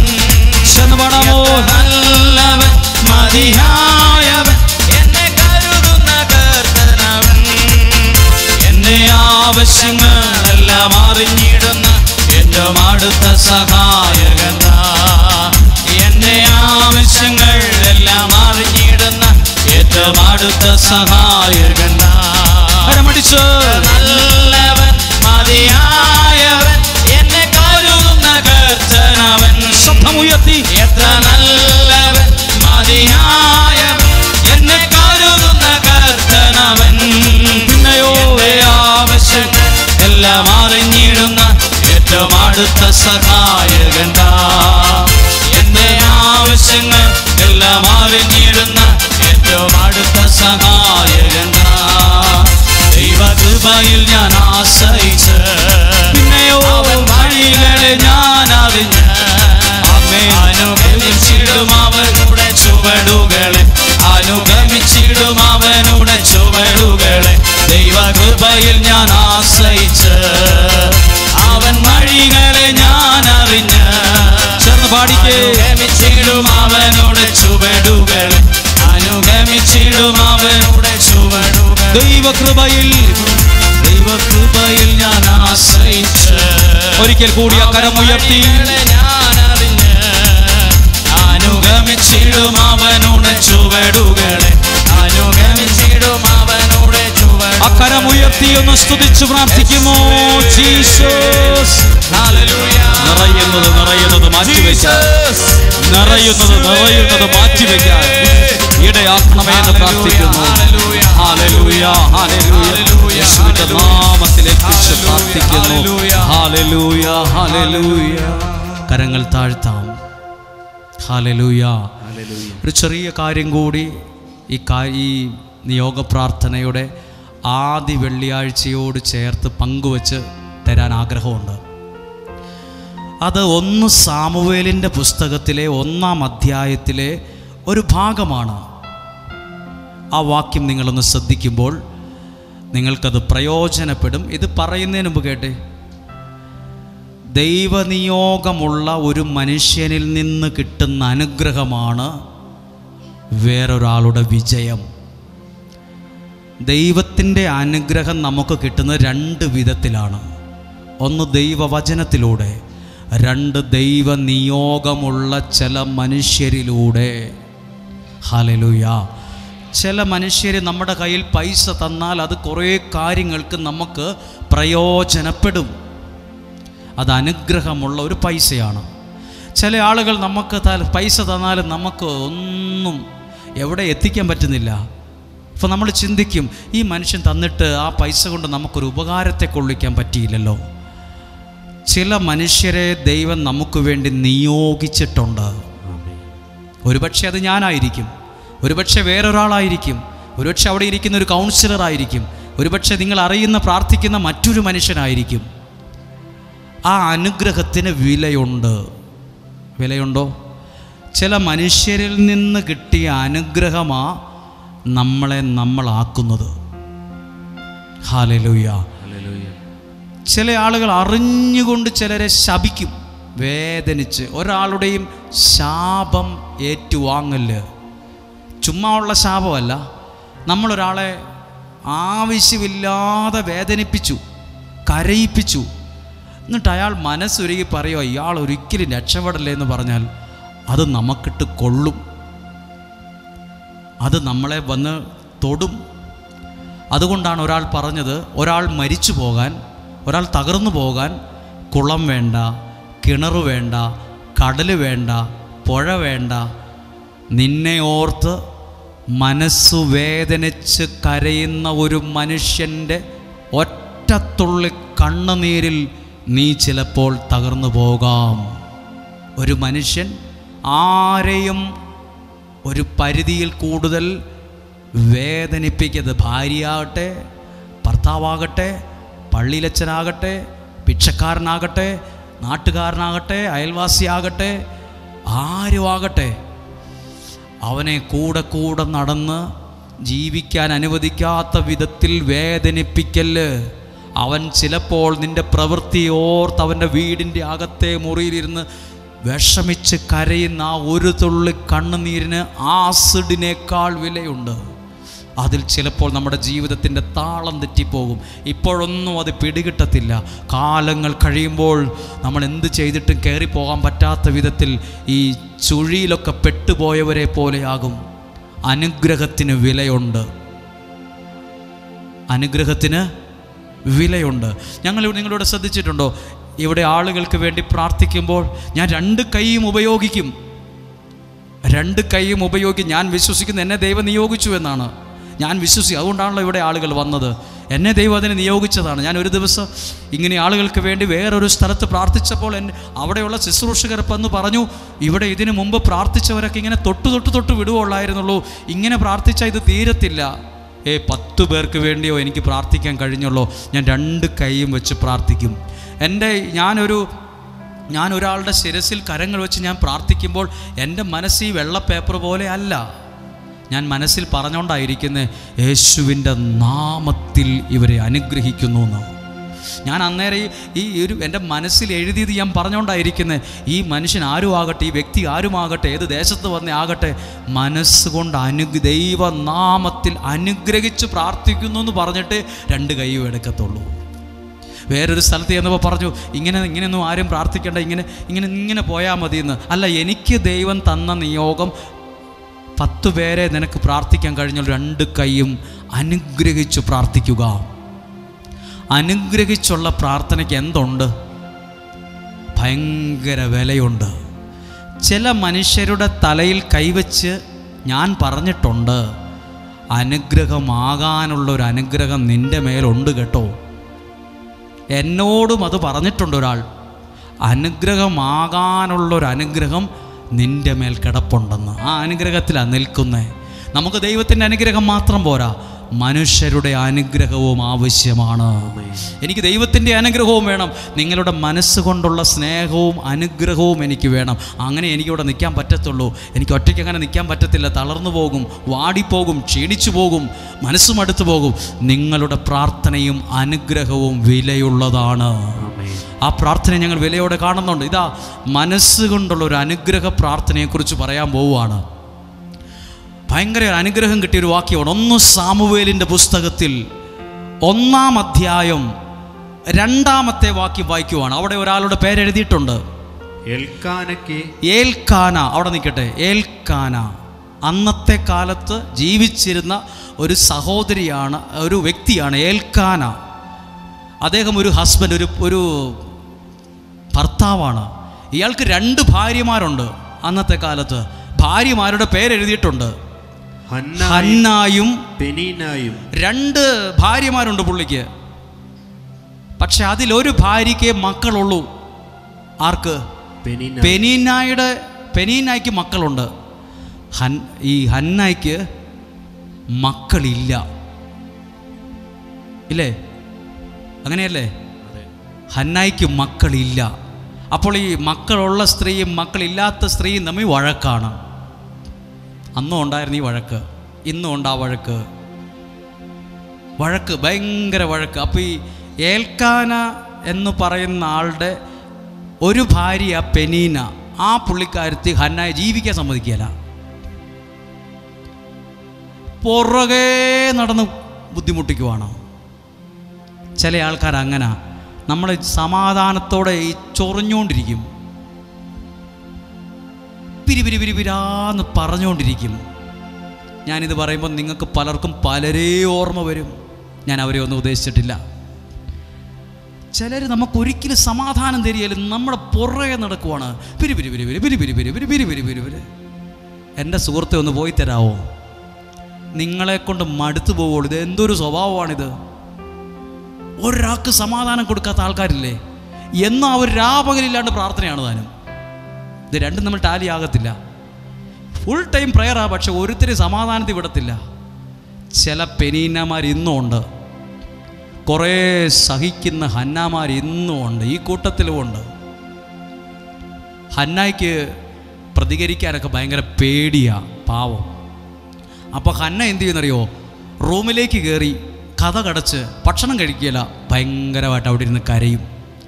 ഒരു ദിവസം ഈ ഹന്ന സങ്കടമുള്ള സമയത്ത് കർത്താവിനോട് പ്രാർത്ഥിക്കാൻ ദേവാലയത്തിൽ പോയി. എവിടെ പോയി? ദേവാലയത്തിൽ പോയപ്പം ആ പള്ളിയിലെ വികാരി അച്ഛൻ ഈ പുള്ളിക്കാരത്തിനെ വഴക്ക് പറഞ്ഞു. അപ്പോൾ എന്തൊരു പ്രശ്നമാണ്, വീട്ടിൽ സമാധാനമില്ലാതാണ് പള്ളി വന്നത്. അപ്പോൾ പള്ളിയിൽ അച്ഛൻ ജീവിക്കാൻ സമ്മതിക്കില്ല. ഉടനെ ആ പള്ളിയിലച്ഛൻ പറയുവാണ്, നീ എന്തുവാ ഇങ്ങനെ കിടന്ന് പ്രാർത്ഥിക്കുന്നത്? എന്തുവാടെ നീ കള്ളു കുടിച്ചിട്ടാണോ വന്നിരിക്കുന്നത്? നിനക്കെന്നെ കള്ളു കുടിച്ച് പൂസുണ്ടോ എന്നൊക്കെ പള്ളിയിലച്ഛൻ ചോദിച്ചു. അപ്പോൾ ഹന്ന പറഞ്ഞു, എൻ്റെ പുരോഹിത, എൻ്റെ അച്ചോ, ഞാൻ ആകെ തകർന്ന് തരിപ്പണമായിട്ടാണ് ഇവിടെ വന്നിരിക്കുന്നത്. ഞാൻ കള്ളു കുടിച്ചിട്ട് വന്ന ആളൊന്നുമല്ല, എൻ്റെ വിഷമം കൊണ്ട് ഞാൻ ഇങ്ങനെയൊക്കെ പ്രാർത്ഥിച്ചു പോയതാന്ന് പറഞ്ഞു.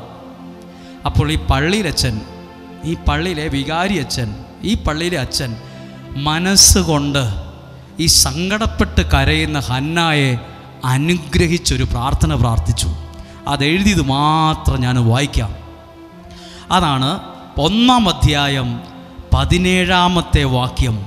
അപ്പോൾ ഏലി പുരോഹിതൻ പറഞ്ഞു. എന്നാ പറഞ്ഞു? ചുമ്മാതെ തലയെ തൊട്ടിട്ട് അങ്ങ് പൊക്കോളാൻ പറയുമല്ല, ചില കാര്യങ്ങൾ പറഞ്ഞു പറഞ്ഞു പ്രാർത്ഥിക്കണം. നിങ്ങൾ മാതാപിതാക്കൾ മക്കളോട് പറയണം, നിങ്ങൾ അനുഗ്രഹിക്കപ്പെടും, അനുഗ്രഹിക്കപ്പെടും, അനുഗ്രഹിക്കപ്പെടും. പറയുമ്പോൾ ആ അനുഗ്രഹം നിറഞ്ഞു നിറഞ്ഞു നിറഞ്ഞു വരും. എന്നാ പറഞ്ഞെന്ന് എഴുതിയിട്ട് നോക്കിക്കേ. നീ സമാധാനമായി പോവുക. ഇസ്രായേലിന്റെ ദൈവം നിന്റെ പ്രാർത്ഥന സാധിച്ചു തരട്ടെ. നിനക്ക് ദൈവത്തിൻ്റെ കൃപാകടാക്ഷം ഉണ്ടാകട്ടെ. നിനക്ക് പിള്ളേരുണ്ടാകുന്നു ഒന്നും പറഞ്ഞൊന്നുമില്ല, നിനക്ക് മക്കളുണ്ടാകുന്നൊന്നും പറഞ്ഞില്ല. ഒരു അനുഗ്രഹിച്ച് പറഞ്ഞ് നീ വിഷമിക്കുമൊന്നും വേണ്ട കുഞ്ഞെ, നീ സമാധാനത്തോടെ പോ. ഇത്രയൊന്ന് ആ പുരോഹിതൻ നിയോഗമുള്ളവൻ അനുഗ്രഹിച്ചു. ആ അനുഗ്രഹം കിട്ടിയ പിന്നെ ആ വ്യക്തിയെക്കുറിച്ച് എഴുതിയിരിക്കുന്ന ഇങ്ങനെയാണ്: പിന്നീടൊരിക്കലും അവളുടെ മുഖം മ്ലാനമായിട്ടില്ല. പിന്നീട് അവളെ കരഞ്ഞതായി കണ്ടിട്ടില്ല. എപ്പോൾ മുതൽ? നിയോഗമുള്ള ഒരു മനുഷ്യൻ്റെ, ഒരു പുരോഹിതൻ്റെ, ഒരു പ്രവാചകൻ്റെ അനുഗ്രഹം കിട്ടിയ പിന്നെ അവളുടെ മുഖം മ്ലാനമായിട്ടില്ല. അതാണ് നിയോഗത്തിൽ പ്രാർത്ഥിക്കുന്നതിൻ്റെ അനുഗ്രഹം.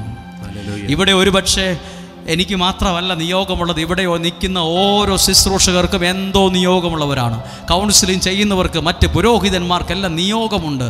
ആ പ്രാർത്ഥിച്ചിട്ട് നിങ്ങൾ പറയില്ലേ, അയ്യോ പുള്ളി പ്രാർത്ഥിച്ചിട്ട് കാര്യം നടക്കുമെന്നൊന്നും പറഞ്ഞില്ലല്ലോ. ഇല്ല, ആ മനുഷ്യൻ്റെ ഒരു അനുഗ്രഹം മതി നിൻ്റെ ജീവിത സന്തോഷത്തിലാകാൻ. ചിലർ പറയില്ലേ, പുള്ളി പ്രാർത്ഥിച്ചിട്ട് ഒന്നും പറഞ്ഞില്ല, ഒന്നും പറഞ്ഞ് ഇവിടുത്തെ പുരോഹിതൻ പ്രാർത്ഥിച്ചിട്ടൊന്നും പറഞ്ഞില്ല, ഒരു കൊച്ചു നിനക്കുണ്ടാകും, നീ വിഷമിക്കൊണ്ടെന്നൊന്നും പറഞ്ഞില്ല. അവൾക്ക് കിട്ടിയ അനുഗ്രഹമാണ് അവളുടെ ജീവിതത്തെ ഉയർത്തിയത്. ഈ ആലയത്തിൽ പ്രാർത്ഥിക്കാൻ വരുന്ന ഏതു ദേശത്തു നിന്ന് വന്നവരാകട്ടെ, കർണാടകയിൽ നിന്ന് വന്നവർ ഈ കൂട്ടത്തിലുണ്ട്, തമിഴ്നാട്ടിൽ നിന്ന് വന്നവരുണ്ട്, ബോംബെയിൽ നിന്ന് വന്നവരുണ്ട്, ഈ കേരളത്തിൻ്റെ പല ഭാഗത്ത് നിന്ന് വന്നവരോട് ഇവിടെ ഇരിപ്പുണ്ട്. തമിഴ് മാത്രം സംസാരിക്കാൻ അറിയുന്നവരുണ്ട്, കർണാടകത്തിൽ ജനിച്ചു വളർന്ന് മലയാളം അത്ര അറിയില്ലാത്തവർ ഇതിനകത്ത് ഒന്നിലധികം ആളുകളുണ്ട്. ഹിന്ദി മാത്രം അറിയാവുന്നവരുണ്ട്, എന്നാലും അവർ വിശ്വസിച്ച് വന്നവർ ഈ കൂട്ടത്തിലുണ്ട്.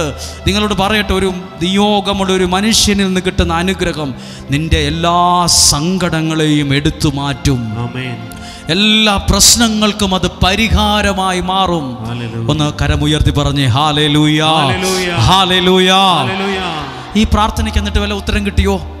അങ്ങനെ അനുഗ്രഹം കിട്ടിയതിൻ്റെ ഭാഗമാണ് സാമുവേൽ എന്ന ഒരു കുഞ്ഞ് ഹന്നായ്ക്ക് ജനിച്ചു. നമുക്ക് ഇത്രയല്ലേ അറിയത്തുള്ളൂ? ഒരു കൊച്ചു ഹന്നായ്ക്ക് ജനിച്ചു എന്ന് മാത്രമേ അറിയത്തുള്ളൂ. ഞാൻ ബൈബിൾ വായിച്ചപ്പോഴാണ് മനസ്സിലായത്, അല്ല, കുഞ്ഞുങ്ങളില്ലാതിരുന്ന ഈ വ്യക്തിക്ക് 5 പിള്ളേർ കൂടെ ഉണ്ടായി. തുടർന്നുള്ള 5 വർഷങ്ങളിൽ അനുഗ്രഹത്തിൻ്റെ 5 വർഷമാണ് ഒരൊറ്റ അനുഗ്രഹത്തിൽ നിന്നുണ്ടായത്. 5 വർഷത്തിൻ്റെ മേൽ അനുഗ്രഹം ഉണ്ടായി. എഴുതിയിട്ടുണ്ട്, ഞാനത് വായിക്കാം. 2-ാം അധ്യായം 18 മുതലുള്ള വാക്യം കേൾക്കുക. ഒരനുഗ്രഹമാണ് കിട്ടിയത്. ആ അനുഗ്രഹം ആ ജീവിതത്തിൽ നിറഞ്ഞ് ആ വീട് മുഴുവൻ കുഞ്ഞുങ്ങളെ കൊണ്ട് നിറയാൻ തുടങ്ങി. ഒരു കുഞ്ഞു പോലും ഇല്ലാതെ പള്ളിയിൽ പോയിരുന്ന ആള് ഇപ്പം എത്ര പിള്ളേരുടെ അമ്മയായി നോക്കിക്കേ. ബാലനായ സാമുവേൽ, 2-ാം അധ്യായം 18-ാമത്തെ വാക്യമാകട്ടോ. ബാലനായ സാമുവേൽ കർത്താവിന് ശുശ്രൂഷ ചെയ്തൊക്കെ പോകുന്നു. ചണനൂൽ കൊണ്ടുള്ള ഒരു വിശേഷ വസ്ത്രമാണ് അവൻ ധരിച്ചിരുന്നത്. നല്ല വസ്ത്രമാ പള്ളി പോകുമ്പോൾ ധരിച്ചുകൊണ്ടിരുന്നത്. 19-ാമത്തെ വാക്യം, ബലിയർപ്പിക്കാൻ ഭർത്താവിനോടൊത്ത് വർഷം തോറും. അപ്പോൾ അവർ പ്രാർത്ഥിക്കാൻ കുടുംബമായാണ് പോയത്. ഭർത്താവ് വേറെ, ഭാര്യ വേറെ വണ്ടിക്ക്, മക്കൾ വേറെ വാഹനത്തിലല്ല പോയത്. കുടുംബമായി ഒറ്റ മനസ്സോടെ ബലിയർപ്പിക്കാൻ ഭർത്താവിനോടൊത്ത് വർഷം തോറും പോകുമ്പോൾ അവന്റെ അമ്മ ചെറിയ ഉടുപ്പുണ്ടാക്കി അവൻ ഇടാൻ ഒരു ചെറിയ ഉടുപ്പൊക്കെ ഉണ്ടാക്കി കൊടുക്കുമായിരുന്നു. അടുത്ത ഭാഗം ശ്രദ്ധിച്ചോ. 20-ാമത്തെ വാക്യം ശ്രദ്ധിച്ചെല്ലാവരും കേട്ടെ. എല്ലാവരും ശ്രദ്ധിച്ച് കേൾക്കുന്നുണ്ടോ? ഉറക്കമുള്ളവർ പറഞ്ഞേ ഹല്ലേലൂയ. ഭയങ്കര ശ്രദ്ധയാണ്, ഭയങ്കരമായ ശ്രദ്ധയാണ്. ഇരുന്ന് ഉറങ്ങിയോ കുഴപ്പമില്ല, വയ്യാതിരിക്കുമല്ലേ, ഇച്ചിരിയേലും കേട്ടാൽ മതി, ഒരനുഗ്രഹം മതി. ഞാൻ ആരും ഉറങ്ങുന്നത് കണ്ടില്ല, എന്നാലും പറയുക. 20-ാമത്തെ വാക്യം, കർത്താവിന് സമർപ്പിച്ച ഈ കുട്ടിക്ക് പകരം ഈ സ്ത്രീയിൽ നിന്ന് തന്നെ, ശരിക്കും ശ്രദ്ധിക്കണം, ഈ സ്ത്രീയിൽ നിന്ന് തന്നെ വേറെ പിള്ളേരെയും ദൈവം നൽകട്ടെ എന്ന് പറഞ്ഞ് പുരോഹിതൻ അനുഗ്രഹിച്ചിരുന്നു. പാസ്റ്റ് ടെൻസിൽ എഴുതിയിട്ടുണ്ട്. ഹന്നായ്ക്ക് മക്കളില്ലായിരുന്നു, പക്ഷെ ആ പുരോഹിതൻ പറയുക, നിന്നിൽ നിന്ന് വേറെ പിള്ളേരും ഉണ്ടാകട്ടെ എന്ന് പറഞ്ഞ്, ദൈവം നിനക്ക് നൽകട്ടെ എന്ന് പറഞ്ഞ് ഏൽക്കാനയെയും ഭാര്യയെയും ഏലി പുരോഹിതൻ അനുഗ്രഹിച്ചിരുന്നു. പിന്നീട് അവൾ വീട്ടിലേക്ക് പോയി. 21-ാമത്തെ വാക്യം, ദൈവം ഹന്നായെ കടാക്ഷിച്ചു. അവൾ ഗർഭം ധരിച്ച് 3 പുത്രന്മാരെയും 2 പുത്രിമാരെയും പ്രസവിച്ചു. ആ വീട് നിറയെ മക്കളായി. ഒരു കുഞ്ഞുപോലും ഇല്ലാതെ കരഞ്ഞ ഹന്നായ ദൈവം കുഞ്ഞുങ്ങളെ, ആ വീട് മുഴുവൻ കുഞ്ഞുങ്ങളെ കൊണ്ട് നിറഞ്ഞു. 5-6 മക്കൾ, 5-6 പിള്ളേർ. ഇപ്പോൾ 5 പിള്ളേർ ആ വീട്ടിലുണ്ടായി. പ്രിയരെ, ഞാൻ മുമ്പേ പറഞ്ഞത് വെറുതെയല്ല. ദൈവത്തിൽ നിന്ന് കിട്ടിയ ഒരു അനുഗ്രഹം നിന്നെ അനുഗ്രഹത്തിൽ നിറയ്ക്കാൻ തുടങ്ങും. നിയോഗത്തിൽ പ്രാർത്ഥിക്കാൻ തുടങ്ങിയപ്പോൾ ആ വീട്ടിൽ എണ്ണം നിറഞ്ഞു വരാൻ തുടങ്ങി. നിയോഗത്തിൽ ഹന്ന പ്രാർത്ഥിച്ചാൻ ആ അനുഗ്രഹം കിട്ടിയപ്പോൾ ആ വീട്ടിൽ കുഞ്ഞുങ്ങൾ 5 വർഷം തുടരെ 3 ആൺപിള്ളേരും 2 പെൺകുട്ടികളും ആ വീട്ടിൽ ജനിച്ചു. അനുഗ്രഹമുള്ള തലമുറകൾ ആ വീട്ടിൽ നിറയാൻ തുടങ്ങി. നിങ്ങളും പ്രാർത്ഥിക്ക്, അനുഗ്രഹങ്ങൾ നിങ്ങളിൽ നിറഞ്ഞു വരാൻ തുടങ്ങും. ഒന്ന് എഴുന്നേറ്റ് നിൽക്കാമോ? പ്രാർത്ഥനയോടെ എഴുന്നേറ്റ് നിന്ന്, എല്ലാം തകർന്നു പോയി, എല്ലാം നഷ്ടപ്പെട്ടു പോയി എന്നൊന്നും പറയല്ലേ. അങ്ങനെ നമ്മളെ നോക്കി പലരും പറയുന്നുണ്ട്, എല്ലാം തകർന്നു പോയി എന്ന്. പലരും നമ്മളെ നോക്കി പറഞ്ഞുകൊണ്ടിരിപ്പുണ്ട്. എല്ലാ കണ്ണുകളും ഒന്ന് അടച്ചേ. എനിക്കറിയില്ല ഇന്നത്തെ വചനപ്രഘോഷണം എത്രമേൽ നിങ്ങൾക്ക് അനുഗ്രഹമായി എന്ന്. പക്ഷെ ഒന്നും കൂടെ ഞാൻ പറയട്ടെ, നിങ്ങൾ കുറച്ചെങ്കിലും നിങ്ങൾക്ക് എവിടെയെങ്കിലും പിടികിട്ടിയോ?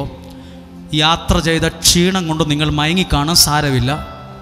എങ്കിലും നിങ്ങളൊന്ന് കണ്ണുകളടച്ച് കേൾക്കുമ്പോൾ കേട്ടെ.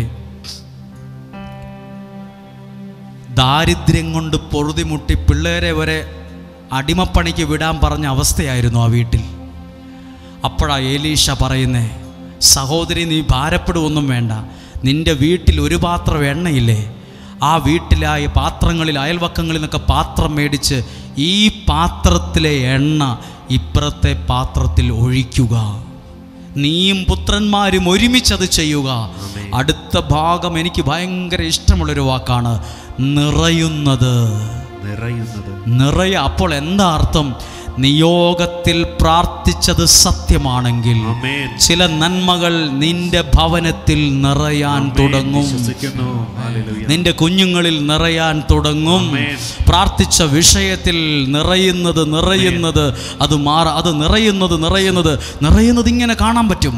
നമുക്കറിയില്ലേ, ചില ഗ്ലാസ്സിലൊക്കെ വെള്ളം ഒഴിക്കുമ്പോൾ ആ ഗ്ലാസ്സിലെ വെള്ളം ഇങ്ങനെ നിറഞ്ഞ് വരുന്നത് കാണാൻ പറ്റും. ഒരു കുപ്പിയിൽ വെള്ളം ഒഴിക്കുമ്പോൾ ആ കുപ്പിയിൽ വെള്ളം നിറഞ്ഞ് വരുന്നത് കാണാൻ പറ്റും. ഇതുപോലെ മഴ പെയ്യുമ്പോൾ കുളത്തിലെ വെള്ളം നിറഞ്ഞു വരുന്നത് പോലെ, കിണറ്റിലെ വെള്ളം നിറഞ്ഞു വരുന്നത് പോലെ, പുഴയിലെ വെള്ളം ഇങ്ങനെ കവിഞ്ഞൊഴുകുന്നത് പോലെ, ഒരു ഡാം പൊട്ടി ഒഴുകുന്നത് പോലെ ചില നന്മകൾ നിങ്ങളുടെ ഭവനത്തിൽ നിറയാൻ തുടങ്ങട്ടെ. മതി എന്ന് പറയുന്ന അത്രയും ദൈവം നിന്നെ അനുഗ്രഹിക്കട്ടെ. പറഞ്ഞ് എല്ലാവരും വിശ്വാസത്തിൽ ഏറ്റെടുത്ത് പറഞ്ഞ്, മതി എന്ന് പറയുന്ന അത്രയും സാമ്പത്തികം നിനക്ക് ദൈവം തരട്ടെ. മതി എന്ന് പറയത്തക്ക അത്രയും സന്തോഷമുള്ളൊരു കുടുംബജീവിതം നിനക്ക് തരട്ടെ. മതി എന്ന് പറയത്തക്ക വിധമുള്ളൊരു കുടുംബ ജീവിതം നിനക്ക് തരട്ടെ. മതി എന്ന് പറയത്ത അത്രയും ആരോഗ്യമുള്ള അനുഗ്രഹമുള്ള കുഞ്ഞുങ്ങൾ നിനക്കുണ്ടാകട്ടെ. മതി എന്ന് പറയുന്ന അത്രയും സാമ്പത്തികമായി ദൈവം നിന്നെ അനുഗ്രഹിക്കട്ടെ. മതി എന്ന് പറയുന്ന അത്രയും നിന്റെ കുഞ്ഞുങ്ങൾ വിദ്യാഭ്യാസം കൊണ്ട് അനുഗ്രഹിക്കപ്പെടട്ടെ. മതി എന്ന് പറയുന്ന അത്രയും വിശ്വസിച്ച് ഒരു വാക്കും കിടികിട്ടിയില്ലേലും ഒന്നും മനസ്സിലായില്ലേലും ശ്രദ്ധിച്ച്, മതി എന്ന് പറയുന്ന അത്രയും ദൈവം എന്നെ അനുഗ്രഹിക്കുന്നു പറഞ്ഞ് നിങ്ങൾ നിങ്ങളുടെ രണ്ട് കരങ്ങൾ ഹൃദയത്തോട് ചേർത്ത് വെച്ച് പറഞ്ഞ്, മതി എന്ന് പറയുന്ന അത്രയും, മതി എന്ന് പറയുന്ന അത്രയും, മതി എന്ന് പറയുന്ന അത്രയും ഞാൻ വിശ്വസിക്കുന്നു. ഈ ഒക്ടോബർ മാസം നിറയുന്നത് മാറ്റിവെക്കാൻ എനിക്ക് പറ്റും. നിറയുന്നത് ഞാൻ മാറ്റിവെക്കും. നിറയുന്നത് ആത്മീയമായി നിറയട്ടെ, അനുഗ്രഹങ്ങൾ കൊണ്ട് നിറയട്ടെ, സൗഖ്യം നിറയട്ടെ, വിടുതലുകൾ നിറയട്ടെ. നിറഞ്ഞു വരും. അടുത്ത ഭാഗം കൂടി ഒന്ന് കേട്ടെ. അടുത്ത ഭാഗം എന്നാ പ്രസംഗിച്ചെന്നറിയാമോ? ഹന്നായ്ക്ക് മക്കളില്ല. പെനീന എന്ന് പറയുന്ന സ്ത്രീ, ആ പുള്ളിക്കാരത്തി ഹന്നയെ ജീവിക്കാൻ സമ്മതിക്കുകയല്ല. പുറകെ നടന്ന് ബുദ്ധിമുട്ടിക്കുന്നു. ആരെയും പുറകെ നടന്ന് ബുദ്ധിമുട്ടിക്കല്. ഹന്ന മനസ്സ് വിഷമിച്ച് ദേവാലയത്തിൽ പോയി ഇരുന്ന് കരഞ്ഞപ്പോൾ നിയോഗമുള്ള പുരോഹിതന്റെ ഒരു ആശീർവാദം അവൾക്ക് കിട്ടി. ആ ആശീർവാദത്തിന് ഉത്തരം എന്നറിയാമോ? പിന്നീട് അവൾക്ക് കരയേണ്ടി വന്നിട്ടില്ല. കർത്താവെ അനുഗ്രഹയിൽ വന്ന് പ്രാർത്ഥിച്ച പ്രിയപ്പെട്ട അമ്മമാരോട്, പ്രിയപ്പെട്ട അപ്പച്ചന്മാരോട്, സഹോദരങ്ങളോട്, മുറ്റത്ത് നിൽക്കുന്നവർ, താഴെ നിൽക്കുന്നവർ, കസേരയില്ലാതെ പറമ്പിക്കൂടെ നിൽക്കുന്നവർ, വരാന്തയിൽ നിൽക്കുന്നവർ, താഴ്ഭാഗങ്ങളിൽ നിൽക്കുന്നവർ, ഈ ശബ്ദം ചിലപ്പോൾ ചെറിയ സ്വരത്തിലേ നിങ്ങൾ കേൾക്കുന്നുണ്ടാകുള്ളൂ. നിങ്ങളോട് പറയട്ടെ, ഈ അനുഗ്രഹത്തിൻ്റെ ഭാഗമായി നിങ്ങളുടെ മുഖം ഇനി ഒരിക്കലും മ്ലാനമതനാകാതിരിക്കട്ടെ. നിങ്ങളുടെ ജീവിതത്തിൽ എന്നും ഒരു സന്തോഷം നിറയട്ടെ, ഒരു സമാധാനം നിറയട്ടെ. ദൈവം തരുന്നൊരു സമാധാനം ഉണ്ടാകട്ടെ. ദൈവം തരുന്ന സമാധാനം, Peace be with you. ദൈവം തരുന്ന സമാധാനം. ഹല്ലേലൂയ. നമ്മൾ ഓർക്കും ഹന്നയ്ക്ക് ആകെ ഒരു കൊച്ചേ ജനിച്ചുള്ളൂ, സാമുവേൽ. അല്ല, ഹന്ന എന്ന വ്യക്തിയെ പുരോഹിതൻ ഇങ്ങനെ പറഞ്ഞു, സാമുവേൽ എന്ന കുഞ്ഞിന് ജന്മം കൊടുത്ത അതേ സഹോദരിയോട് പറഞ്ഞു, നിന്നിൽ നിന്ന് ഇനിയും കുഞ്ഞുങ്ങൾ ധാരാളമായി ഉണ്ടാകട്ടെ എന്ന് പറഞ്ഞ് പുരോഹിതൻ അനുഗ്രഹിച്ചിരുന്നു. ഒരു അനുഗ്രഹമേ കിട്ടിയുള്ളൂ. ആ പുരോഹിതൻ പറഞ്ഞു, 5 പിള്ളേർ നിനക്കുണ്ടാകും. ഇന്ന് ഒരു മെസ്സേജ് പറഞ്ഞില്ല. ലഭിച്ച അനുഗ്രഹത്തിൻ്റെ ഭാഗമായി താഴെ എഴുതിയിരിക്കുവാണ് 3 പുത്രന്മാരും 2 പുത്രിമാരും അവർക്കുണ്ടായി. 3 ആൺപിള്ളേരും 2 പെൺകുഞ്ഞുങ്ങളും അവർക്ക് ജനിച്ചു. ദൈവമേ, അനുഗ്രഹമുള്ള കുഞ്ഞുങ്ങൾ ആ വീട് മുഴുവൻ നിറയാൻ തുടങ്ങി. പ്രിയപ്പെട്ടവരെ, നിറയാൻ തുടങ്ങും. കുഞ്ഞുങ്ങൾ അനുഗ്രഹത്തിൽ വളരാൻ തുടങ്ങും. നിങ്ങൾ ദൈവകൃപയിൽ വളരാൻ തുടങ്ങും. നിങ്ങൾ ദൈവാനുഗ്രഹത്തിൽ വളരാൻ തുടങ്ങും. ദൈവാനുഗ്രഹത്തിൽ വളരാൻ തുടങ്ങും. 2 കരങ്ങളും ഒന്ന് ഉയർത്തിപ്പിടിക്കാമോ? സാമ്പത്തികമാണോ ഇന്ന് തകർന്നിരിക്കുന്നേ? സങ്കടപ്പെട്ടു പോയോ? തളർന്നു പോയോ? നീ വിഷമിച്ചിരിക്കുവാണോന്ന്? ചേമ്പുന്നാള് പോലെ വാടിപ്പോയോ നിന്റെ മനസ്സ്? സങ്കടപ്പെട്ടു പോയോ? വലിയ പ്രയാസമായിട്ടാണോ ഇങ്ങോട്ട് കയറി വന്നത്? സാരമില്ല, നീ കാണും നിന്റെ ഭവനത്തിൽ ചില നന്മകൾ നിറഞ്ഞു വരുന്നത്. നിന്റെ കുടുംബത്തിൽ നിന്റെ അനുഗ്രഹമുള്ള കാര്യങ്ങൾ നിറഞ്ഞു വരുന്നത്.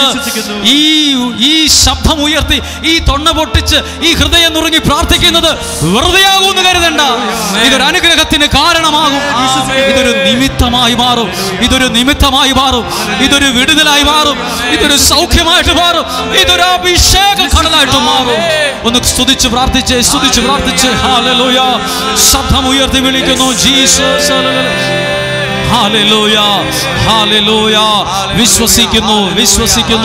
മതി എന്ന് പറയത്തക്ക വിധം, സന്തോഷം കൊണ്ട് മതി എന്ന് പറയത്തക്ക വിധം, സന്തോഷം കൊണ്ട് മതി എന്ന് പറയത്ത അത്രയും എന്നെ അനുഗ്രഹിക്കണമേ. ആമേൻ, ആമേൻ, ആമേൻ. എല്ലാം തകർന്നു പോയി എന്നെ നോക്കി പറഞ്ഞവർ ഇനിമേലാൽ ഉയരുകയില്ല എന്നു പറഞ്ഞു ചിരിച്ചു. കണ്ണുകളടച്ച് എന്നെ പാടിയെന്നറിയാമോ? നമ്മുടെ പ്രിയപ്പെട്ടവരൊക്കെ നമ്മളെ പറയുന്ന കാര്യമോ എല്ലാം തകർന്നു പോയി എന്ന് നിന്നെ നോക്കി പറയുന്നവർ എല്ലാം തകർന്നു പോയി എന്നെ നോക്കി പറഞ്ഞവർ ഇനിമേലാൽ ഉയരുകയില്ല എന്നു പറഞ്ഞു ചിരിച്ചവർ. ഓ എന്നാലോ നീ എന്നെ കണ്ടതോ അതിശയം. എന്നുണർവിൻ പുകഴ്ചയെല്ലാം നിനക്കൊരുവനു മാത്രമേ. എന്നാലും നീ എന്നെ കണ്ടതോ അതിശയം. എന്നുണർവിൻ പുകഴ്ചയെല്ലാം നിനക്കൊരുവനു മാത്രമേ. നീ മാത്രം വളരണം, നീ മാത്രം വളരണം, നീ മാത്രം വളരണം, നീ മാത്രമേശുവേ. ആരെങ്കിലും പരിഹസിച്ചോ വിഷമിക്കോ ഒന്നും വേണ്ട കേട്ടോ. രക്ഷപ്പെടും നിങ്ങൾ. നിയോഗത്തിൽ പ്രാർത്ഥിക്കാൻ തുടങ്ങുമ്പോൾ നിറയുന്നത് ഇങ്ങനെ കാണാൻ പറ്റും. ആമേൻ.